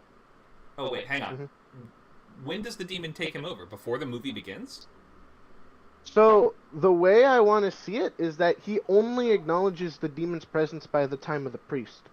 So really, he's there and he's clearly acting out, and he doesn't know why, but at the same time, it's that he's clearly like doing terribly, and the end of the first act is him putting that weight on himself and not knowing anything to do with it. The end of the first act is him doing that, going to the priest, and then the priest shows like the priest acknowledges the demon, and that's when he like literally freaks out and is like, dude, I'm angry. There's a demon here, and all this shit in the first act. Now it's the demon's fault. What the hell? Okay, Literally. so it feels like we're rushing at 10,000 miles an hour through the story. Yes. Especially because I think you're saying that what I thought was the catalyst actually happens before the story even began, and that we never see him unpossessed by the demon. We don't get a sense of his normal life. And it's hard to calibrate when your movie feels like it starts on the highway at 55 miles an hour, and then it sets on fire by the end of the first act. And that's not necessarily a good thing. I know that sounds like kind of cool when I put it like that. But it feels like we're somersaulting and tumbling through the plot. So I think you need to slow down a little bit. And in terms of, this is just like story and outlining notes, maybe as much as it is with the pitching itself. But in terms of just the design of your story, we probably want to have it doesn't have to be long. It doesn't have to be more than 5-10 minutes, but give us like a beginning, a first act where we see there's this kid who really wants to pass music school, but he's, his grades are starting to slip. We get invested in this character a little bit before we start. And then he gets possessed by a demon, right? You're right. And then we see the effect that has on him. If we never saw what he was like before the demon possessed him, it becomes very difficult for us to care what he's like now that we don't understand what if we don't know what he was like before, we don't know what's so different now. And especially if you spend these first 10 minutes setting up a main character who would be somebody that was particularly funny if that person were possessed by a demon, right? If we look at, have you seen Idle Hands? No. I recommend it to everybody. It's a hilarious horror comedy from 1999. It has not aged super well, and it got terrible reviews. And it's pretty offensive in some ways, but it's so well plotted, and I love it so much. I know it's probably fully canceled by now, but it has a great plot. The first 10 minutes are the main character is the most lazy stoner in the entire world, right? He spends all day just smoking weed at home. He hangs out with his friends and wants to smoke weed all the time. He's the laziest person that could ever exist. And his right hand gets possessed by the devil and starts killing people. And yeah, just his hand though, just his because he's the laziest person in the world. Idle hands make the devil's playthings, as the saying goes, so to speak. So that's why the devil chose him. And it makes sense, and it not only makes sense, not only do we have the time for us to get invested in this character at the beginning, and we, in the kind of loser way that we root for comedy characters, right? Your main character can be a loser in a comedy, and they kind of should be. They can't be too cool, or else we won't really be on board for laughing at them in the way that we should be. But after 10 minutes into the movie-ish, his hand gets possessed, and now the laziest stoner in the world is going around killing people, and no one suspects that it's him, obviously, because he isn't the kind of person who would do this.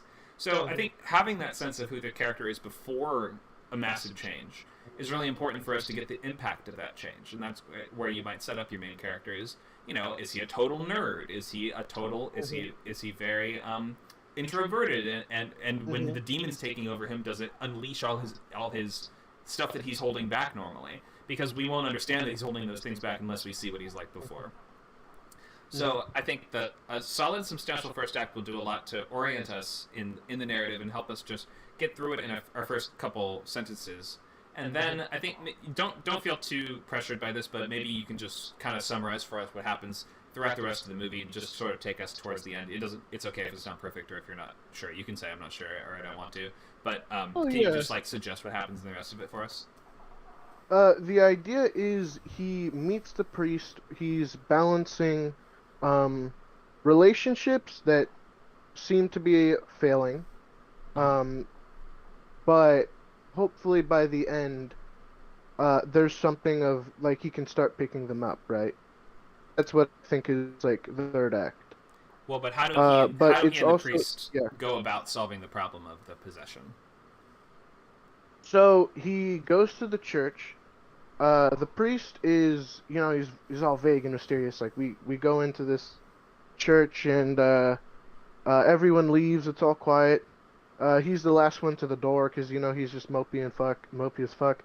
But he finally gets to the confessional and he's sitting there, just as, I guess. Well, maybe we'll work it out. But the idea is he meets the priest and he's the priest comes and it says something about his childhood. It says something about his childhood that really reckons with him. Maybe it's something about the first time he listened to metal music, something like that. And he's freaking out. He's like, whoa, how do you know that? How do you know that? And he's like, I know a lot of things about you, bro. I know you're this, and this. And this, and this is meant to be the most misunderstood shit in the world. Maybe it's clear in hindsight, but it's not something he's exactly gonna pick up on, right?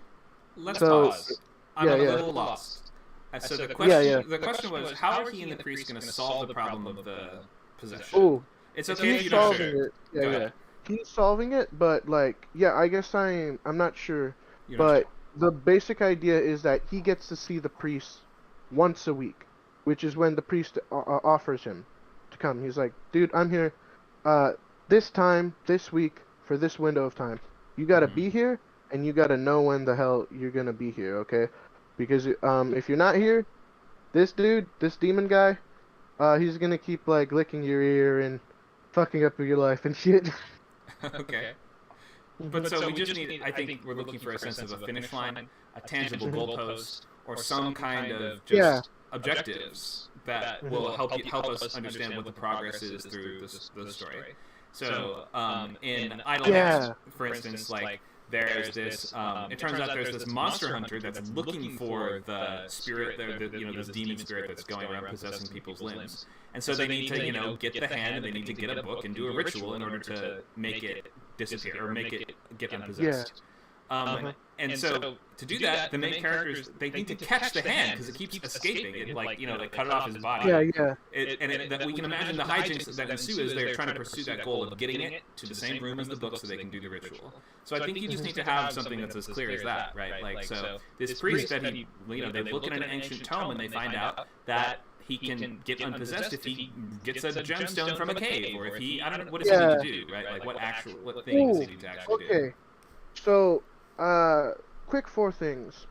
1, the ending, I hope, is that he never gets rid of the demon. Okay.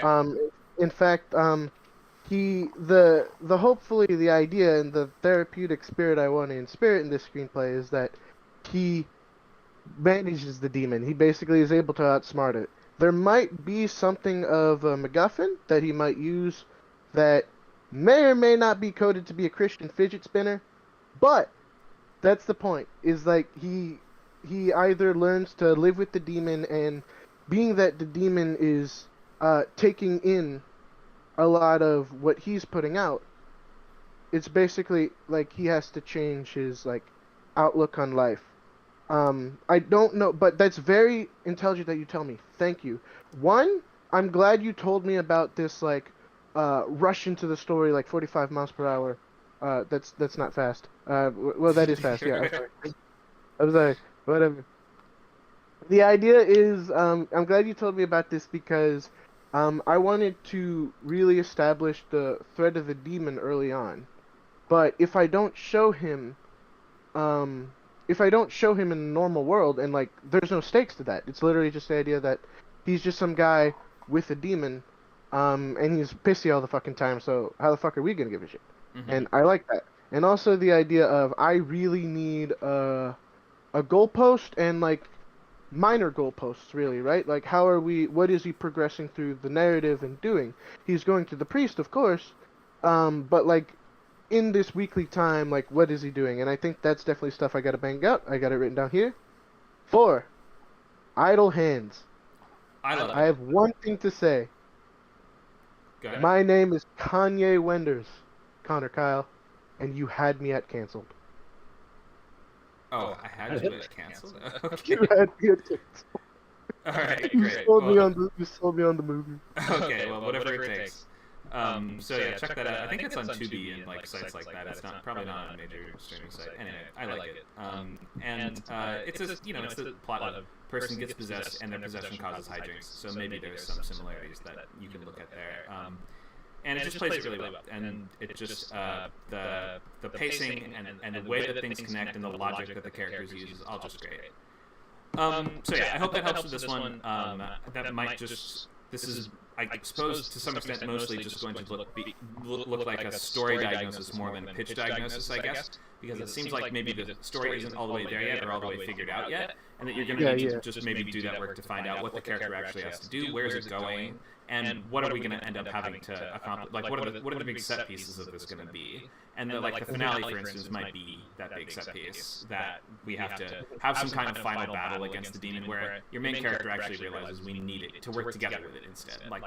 To have a final set piece that can showcase how much the characters have changed is really nice. So imagine if it turns out we end up having to work together with the demon to host a big dinner party or something like that. As something fun or something. That gets me thinking. I might even do a dinner party, but that's exciting. I like that idea. Sure. Thank you. Or what if they have to play in a band together? They have to the demon and the guy. The demon's probably really good at metal, isn't he? So I mean, just imagine they have to get up on stage together. That could be cool. Mm-hmm. Some what's it called? Tenacious D and the Pick of Destiny kind of stuff. That could be fun. Not gonna lie, I'm pretty sure this demon inspired a lot of black metal. Oh, okay, great. Well, I'm sure that he would fit right into a band then, in that case. Yeah, his new bandmate. Maybe he could even pass him off. If the demon can appear and manifest, maybe he could be like, oh yeah, that guy's my new, he's my new drummer. Yeah. He's an exchange student. Oh, that's funny.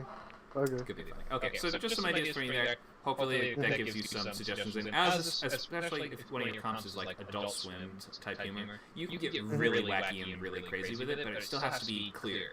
We still have to know what the stakes are, and we still have to know where we're going and what we're moving towards. All right. Makes sense. Great. Any questions on that one? Nah. Okay. Thanks for pitching. Connor, I had a quick question actually. Go ahead. Man. Just to clarify, I missed a little bit of what you said, but I did just want to hear you clarify this. It was like, from my understanding, the importance of a setup of your character before they get thrown into an adventure of sorts is that essentially trying to give the audience a clear understanding of character, what they're sort of holding back and the type of person they are before the change, because it allows us to, in some sense, be impacted in the same way that the character is, but also be invested in that change. Is that the idea? Yeah, for sure. Especially if they start out as somebody that we're like, we could kind of be them, or I kind of am them in a way. Like we look at almost any home invasion movie, where the main character is just some meek, mild-mannered dad, right? But then through the course of this journey, then he has to sort of unleash his inner beast to defend his family, and we sort of realize what he's made of. But if just our opening scene was, oh, the window breaks, the killers are in the house, now Dad's whacking it with an axe, then we wouldn't really be that impressed by it, because we didn't see him be the most nerdy milquetoast dad ever at the beginning. So yeah, it allows us to see the sort of fun of the transformation by having a really distinct change. It allows us to kind of, in a way that we rarely get to do in real life, watch somebody transform in a very quick time frame into, the logical result of whatever has happened to them. Yeah, you mentioned earlier, I think I caught you say, like, you get informed in some sense by what they're holding back.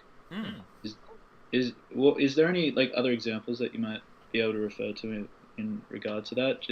I'm just trying to visualize that type of, I know obviously that might be dependent on the characters, but I think I'm just trying to, that seems like a very useful, like, very specific type of technique to utilize in terms of adjusting the character arc. Yeah, so the things the characters are holding back might refer to sort of, if the movie becomes about what the strength that they need to find within them to succeed, which almost every story is in some way, right? So then we need to sort of see what is missing for us to build up the desire to watch them gain that thing.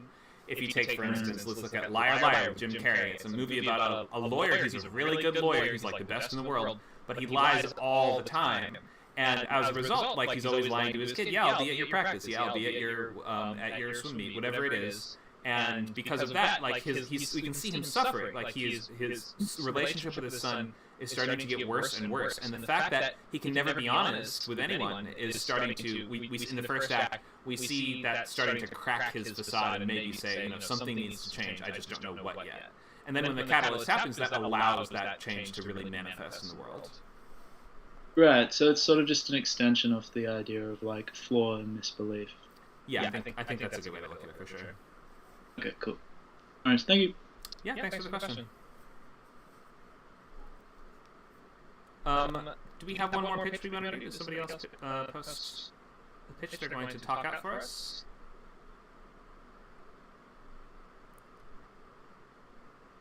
We might have to end early. Anyone else want to take a swing at it?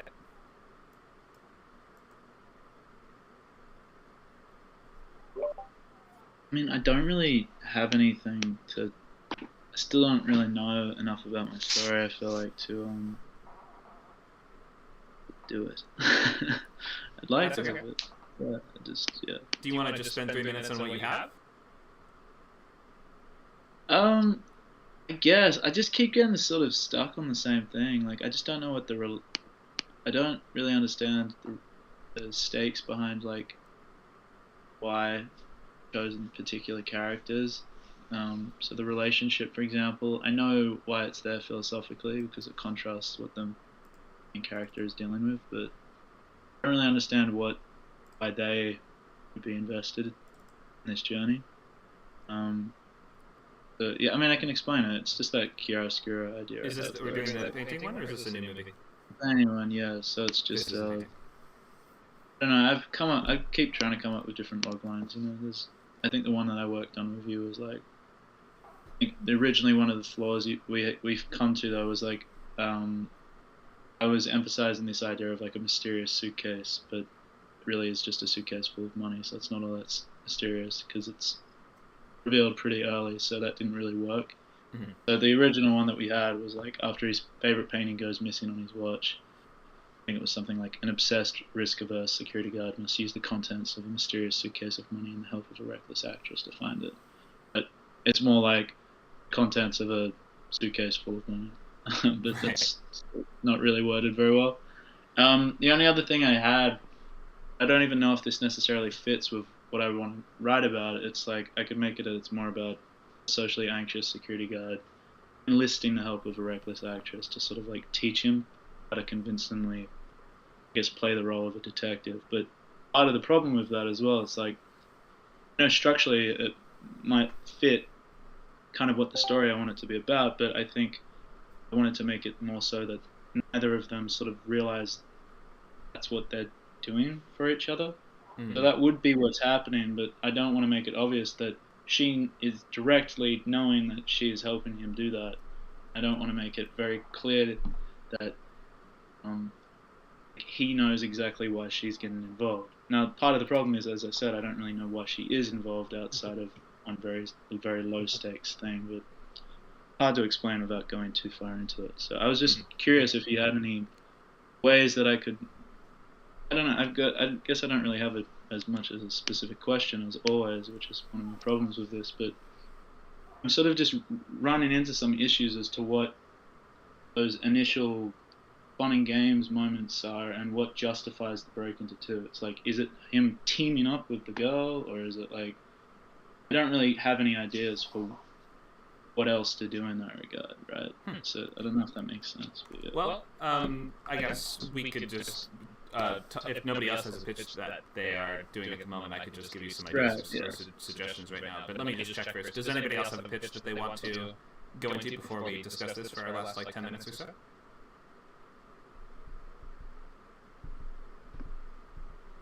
Maybe not. Meshuggah. I guess that's a no. Okay. So my suggestion for you would be to think of the fun. Like, what would be fun to watch? Like, what are we watching? Like, what, when you imagine the middle of the movie, the trailer, the posters, just where is the fun of the idea? Is it in watching this guy break out of his shell and become less introverted and anxious, and watching him take risks and challenge himself and push himself into dangerous situations? Or is it watching him try to connect with another person? Just think of, like, where is the fun here, and what drew you to this in the first place? Yeah, so it's kind of, so those are great questions that I don't have great answers to, but I think it's mainly like, if you were to look at like the second act, it's almost like if you want to make it 5 acts, right? It's like that second act is split into 2. And so one of the ways that I'm looking at that, structurally, they're very tonally very different as well, which is sort of meant to be the point. But the first half would be kind of like a very innocent, just trying to find a painting, detective-y. It's more about the relationship between him and this girl, so it's even like borderline rom-com-y.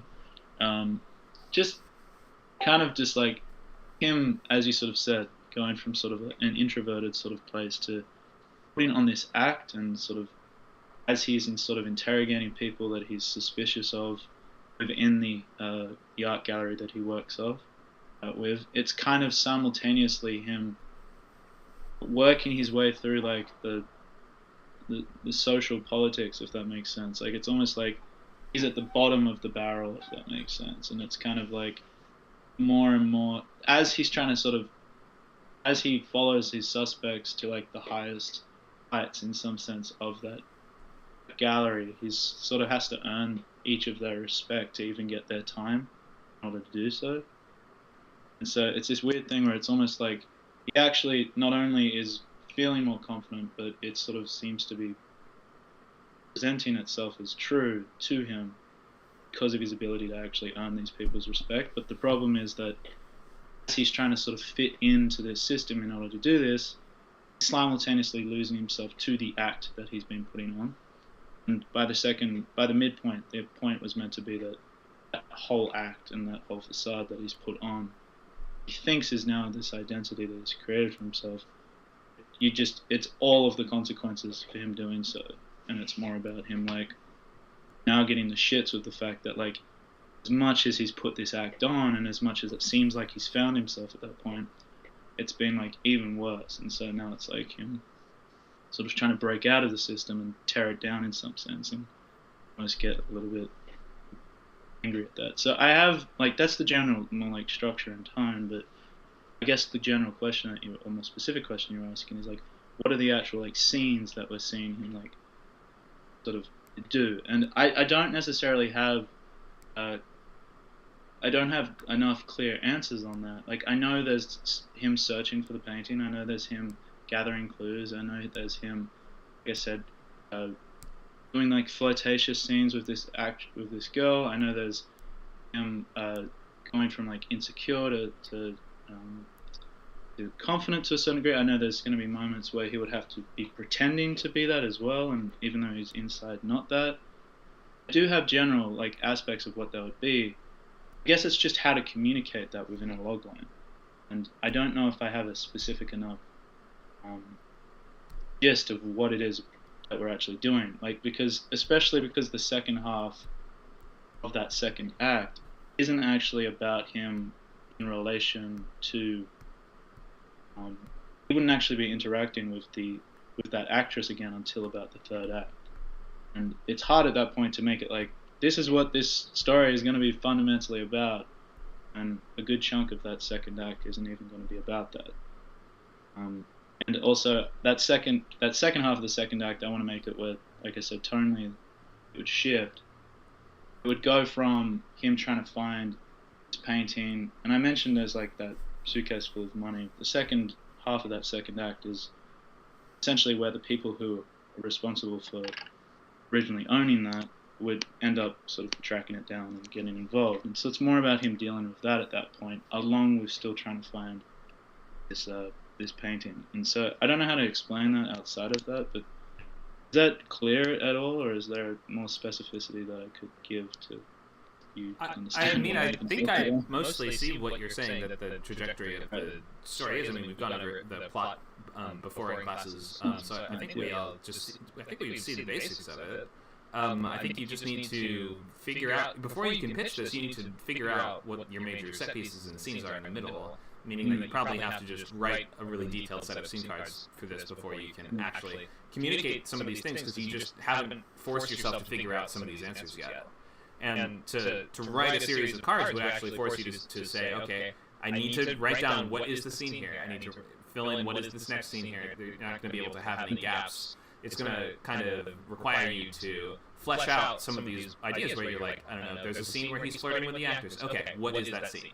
And then how does that lead logically into the next scene? And you're just going to have to like put some things on paper, I think, to figure out the major beats of this, because until you do that, you're not going to have to mentally do, you're not going to have to, until you force yourself to, it might be difficult to actually figure out what some of those answers are, I guess is what I'm trying to say. Yeah, I think what I'm sort of struggling though is it's like I don't even necessarily think by the time it gets to those premise scenes that I will have a hard time writing it. I think what I'm struggling with is the reason why I haven't gotten to that is that I think I'm having a hard time just making justifiable around like the trying to locks break into two section. I'm not sure essentially what choice it is he makes outside of I'm going to go on this journey. Obviously it seems like he needs to team up with this actress, but again, it's like I'm trying to remember like a clear cut example of this. It's more like there's a midpoint in like Moana where they like literally shake hands saying this is what we're gonna do. Like it's the spoken bond in some sense between these two characters. I know what the unspoken bond is, right? I know what he decides to do. I know what she decides to do.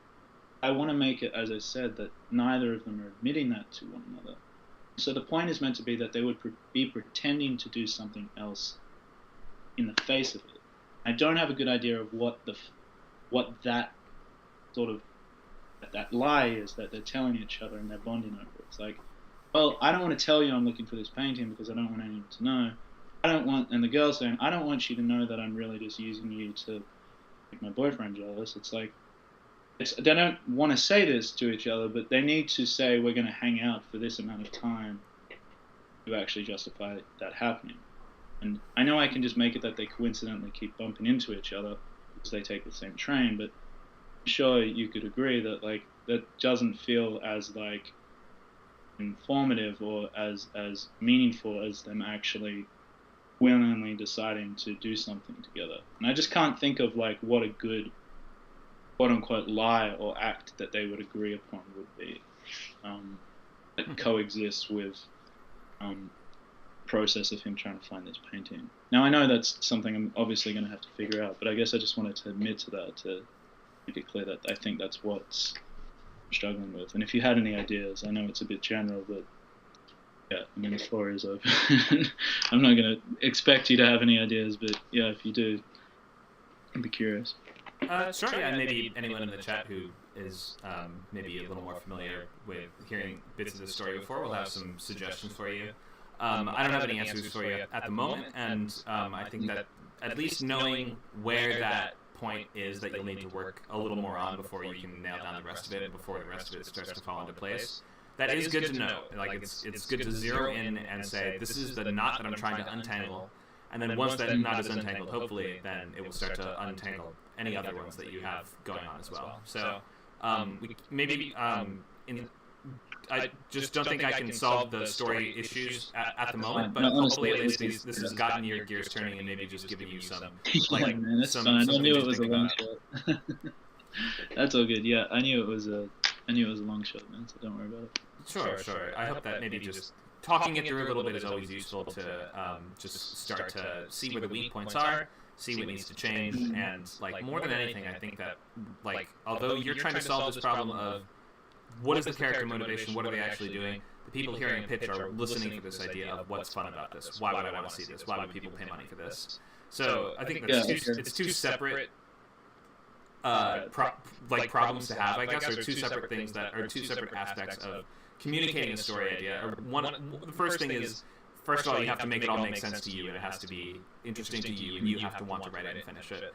And then once all that's done, then you have to be able to, at least in the pitch set, like make it really clear why it's going to be amusing and entertaining, and why people would wait in line and pay money and go out of their way to watch an experience like this. So that might be just two separate things to think about or balance. Like even once you have all those things figured out, all the like specifics of the Rubik's Cube of your character motivations and things like that figured out, then you might have to pull back a little bit from that and just reorient on what's fun about this, because the audience that's listening is going to care more about that than they are about the intricacies of the dynamics or things of that nature.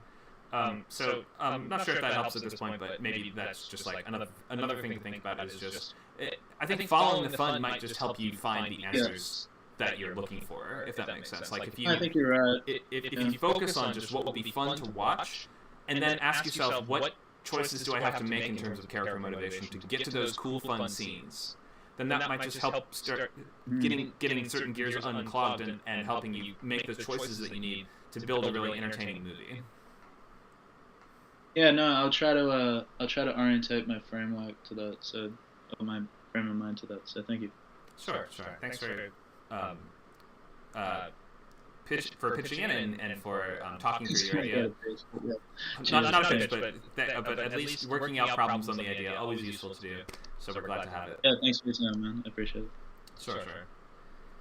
And not to in the chat has a suggestion. Maybe try writing the opening 5 or 10 pages to post for feedback. Maybe that could work. Some people like to do that. Okay, we're to our last few minutes. Hopefully this pitching class was helpful for you guys and emphasizing the important things in how we sell our ideas, whether or not we're selling them actually for money or we're trying to sell them in terms of make somebody else understand this, understand why they would want to tune into this, and understand just moreover what is fun about this. Why is this worth my time is the question that people are always wondering, why we have to get right to the point, cut all the excess fluff and fat away, and just, with laser-like precision, communicate the story within our time frame and leave them feeling like I just had a mini version of that experience, and the experience of the real thing would be exponentially better. All right, reminder of every class we have coming up. Free class on Friday the 20th at 11 a.m. That's going to be Best Protagonist for your story. We then have subplots on January 25th. That's Wednesday at 6. And we have the intro for our new feature class, Write a Movie in 8 weeks. That's February 17th at 6. Write a Pilot in 6 weeks, a new free intro class for that starts March 5th at 11. And you can check back in WordCamp every Saturday at noon for the next 6 weeks for a free novel writing class every single weekend. All right, any last questions or thoughts before we wrap up for today? I'm Kanye Wenders. You're Kanye Wenders. I don't know what that means or what that is, but it seems to be some kind of very good joke, so well done. Any other? It's not a good joke. Okay, bad joke. Anyone else? Last thoughts for today on pitching or anything else we've discussed? If not, then we will wrap up. I mean, it's not necessarily on pitching, but maybe like stakes question, if I could. Sure. Just wondering if there's any. I know we've gone over this probably 1,000 times, but like, is there any specific like questions that you would suggest asking yourself, I guess, or through your characters or to your characters, in terms of Sorry, I'm distracted by the stupid gift. Just to ask your characters in terms of like trying to figure out the stakes of their decisions. The stakes. Okay, sure. So the first thing is that for a lot of characters, I'm not going to say most, but a lot of characters, their goal is to keep everything exactly how it is. Because you should understand that people, like, as students, as writers, we are students of human nature, and most people get very comfortable in certain patterns and lifestyles, right?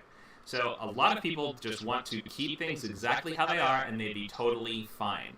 And that can mean a lot of different things in terms of a story. It could mean that, like, I want to stay in my shell and I don't want to reach out of it because I'm safe here. It could be that, like, I am an aspiring soldier, but I'm not sure if I'm knight material. Like, maybe your character aspires to sort of stay in their lane, or they aspire to have things not change. That's a really good point to start most characters at, and then the efforts that they're making in the try and lock sequence are going to come down to how do I stop from going on this journey, or how do I otherwise, like, how do I keep things how they were as much as I can. And that's just like a nice starting point for a lot of people when you just realize most people don't want adventure. Most people, like, stories are about suffering, and most people don't typically want to be suffering. They don't want to go out on a difficult, dangerous quest with high stakes because that's dangerous and scary. So if you focus on giving your characters a relatable and simple goal, like I need to stay in my lane, I need to continue living my life, that just provides a really easy starting point. And if you have characters that have a really clear thing that they want, like you have a character more than anything, they want to be the champion kickboxer in all the world, that can be a nice other starting point. So you have sort of two options. One, your character wants to stay in their life, and two, we have a character that desperately wants to leave their life. Those are kind of my starting points for features, at least for the most part, because these are going to be stories about your character in the most important events of their life, or the biggest, most impactful events of their life, and those are usually going to revolve around my life is great or great enough, and I want it to never change, or I need it to change, and it absolutely has to. So I'd start at one of those 2 points for the most part. Yeah, right. Like I like visualizing that as like the difference between like Pixar and Disney in some sense. It's like I want more versus like I don't want anything to change. I get that. Like, and I love the idea like an inciting incident can act as like the best or worst thing ever. But I think what's difficult in my head is that I think the idea that I just want things to remain the same. I think it lacks a set of like understanding of what the character's expectations are with that. I think part of my problem with what I'm doing is like I don't know. It's almost like I was listening to Michael Owen, so I might use a lot of his terminology momentarily, but it's like he's in a place where like he's in a stasis, but there is storm clouds in some sense on the horizon, and he's aware of that. So he desperately doesn't want that thing to happen. Obviously, something even worse happens. It throws him into shambles. But I think the point is that like I was listening to him break down his process for Toy Story 3. He had a very clear to make that inciting incident work, he needed to make it very clear that the characters had a very clear expectation of what was going to happen in the future. So he changed it to like make it that they thought they were all going into the they were all going to be going up into the attic, and instead they all accidentally got thrown out, and that completely goes boom, like worst thing ever to them.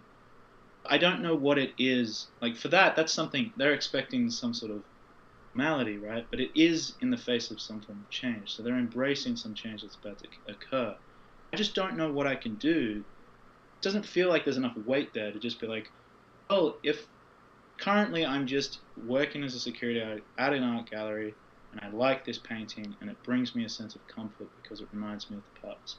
Well, that thing goes missing, and because I care about it so much, obviously, and to my responsibility, it was to take care of this thing. Like, there's a lot of social pressure for me to figure out what the fuck happened.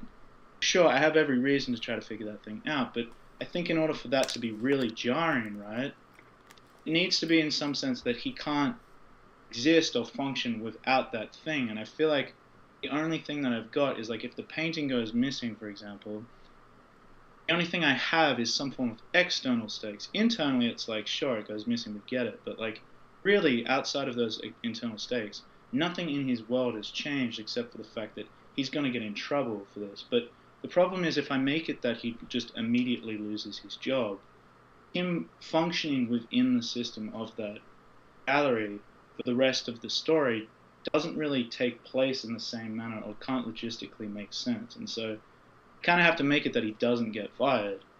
And the problem with that is that now that removes one of the biggest external stakes that could be present for the story. And so I don't really know what to do in the face of that. So I know that was a bit all over the place, but like, is there anything that you can think of that might be like alongside of that? I know like Michael Hunt talks about internal, external, and philosophical stakes, but I don't know if there's anything else, any other type of thing or technique that could be there for me to really ram up that moment, because it doesn't seem like it's impacting him enough at this point in order to really justify him taking action.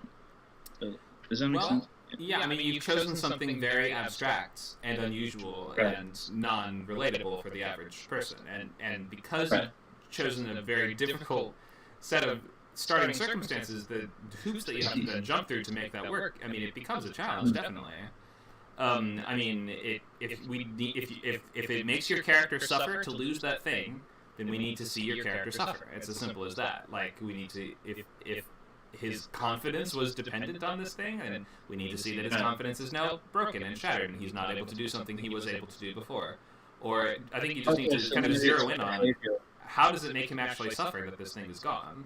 Like, if he never found it again, what would happen? Would he start losing his mind? Would he start punching through walls? Would he, like, what would actually occur? Like, what's the worst that would happen? I think that we need to know that, even if it's something that, like, would never happen to us, because very few people would get this attached to a painting at their job. Then No, that's a good point. we just need to see specifically how he would suffer as a result of it being gone. And if that is acute enough and strong enough, then we will root for him trying to fix that problem. That's a great point. So, like, specify the consequences. I hadn't thought of it that way. I don't know why I haven't fucking thought of it that way. That's so simple. Okay, yeah, I'll think of that. Thank you. Okay, Cheers. sure. Hope that's helpful.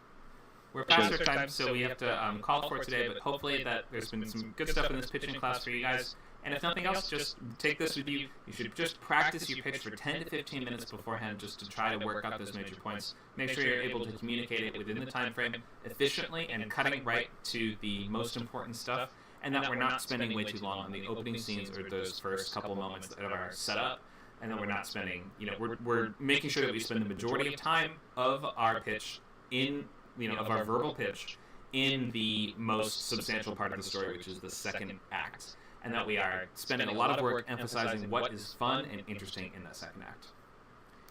Okay, that's where we're going to finish today. We hope to see you guys at an upcoming class, like the one on Friday at 11. Or if you are in the boot camp later that day, that will be at 6. So we hope to see you guys soon at your next script camp class or event. Have a great rest of your night.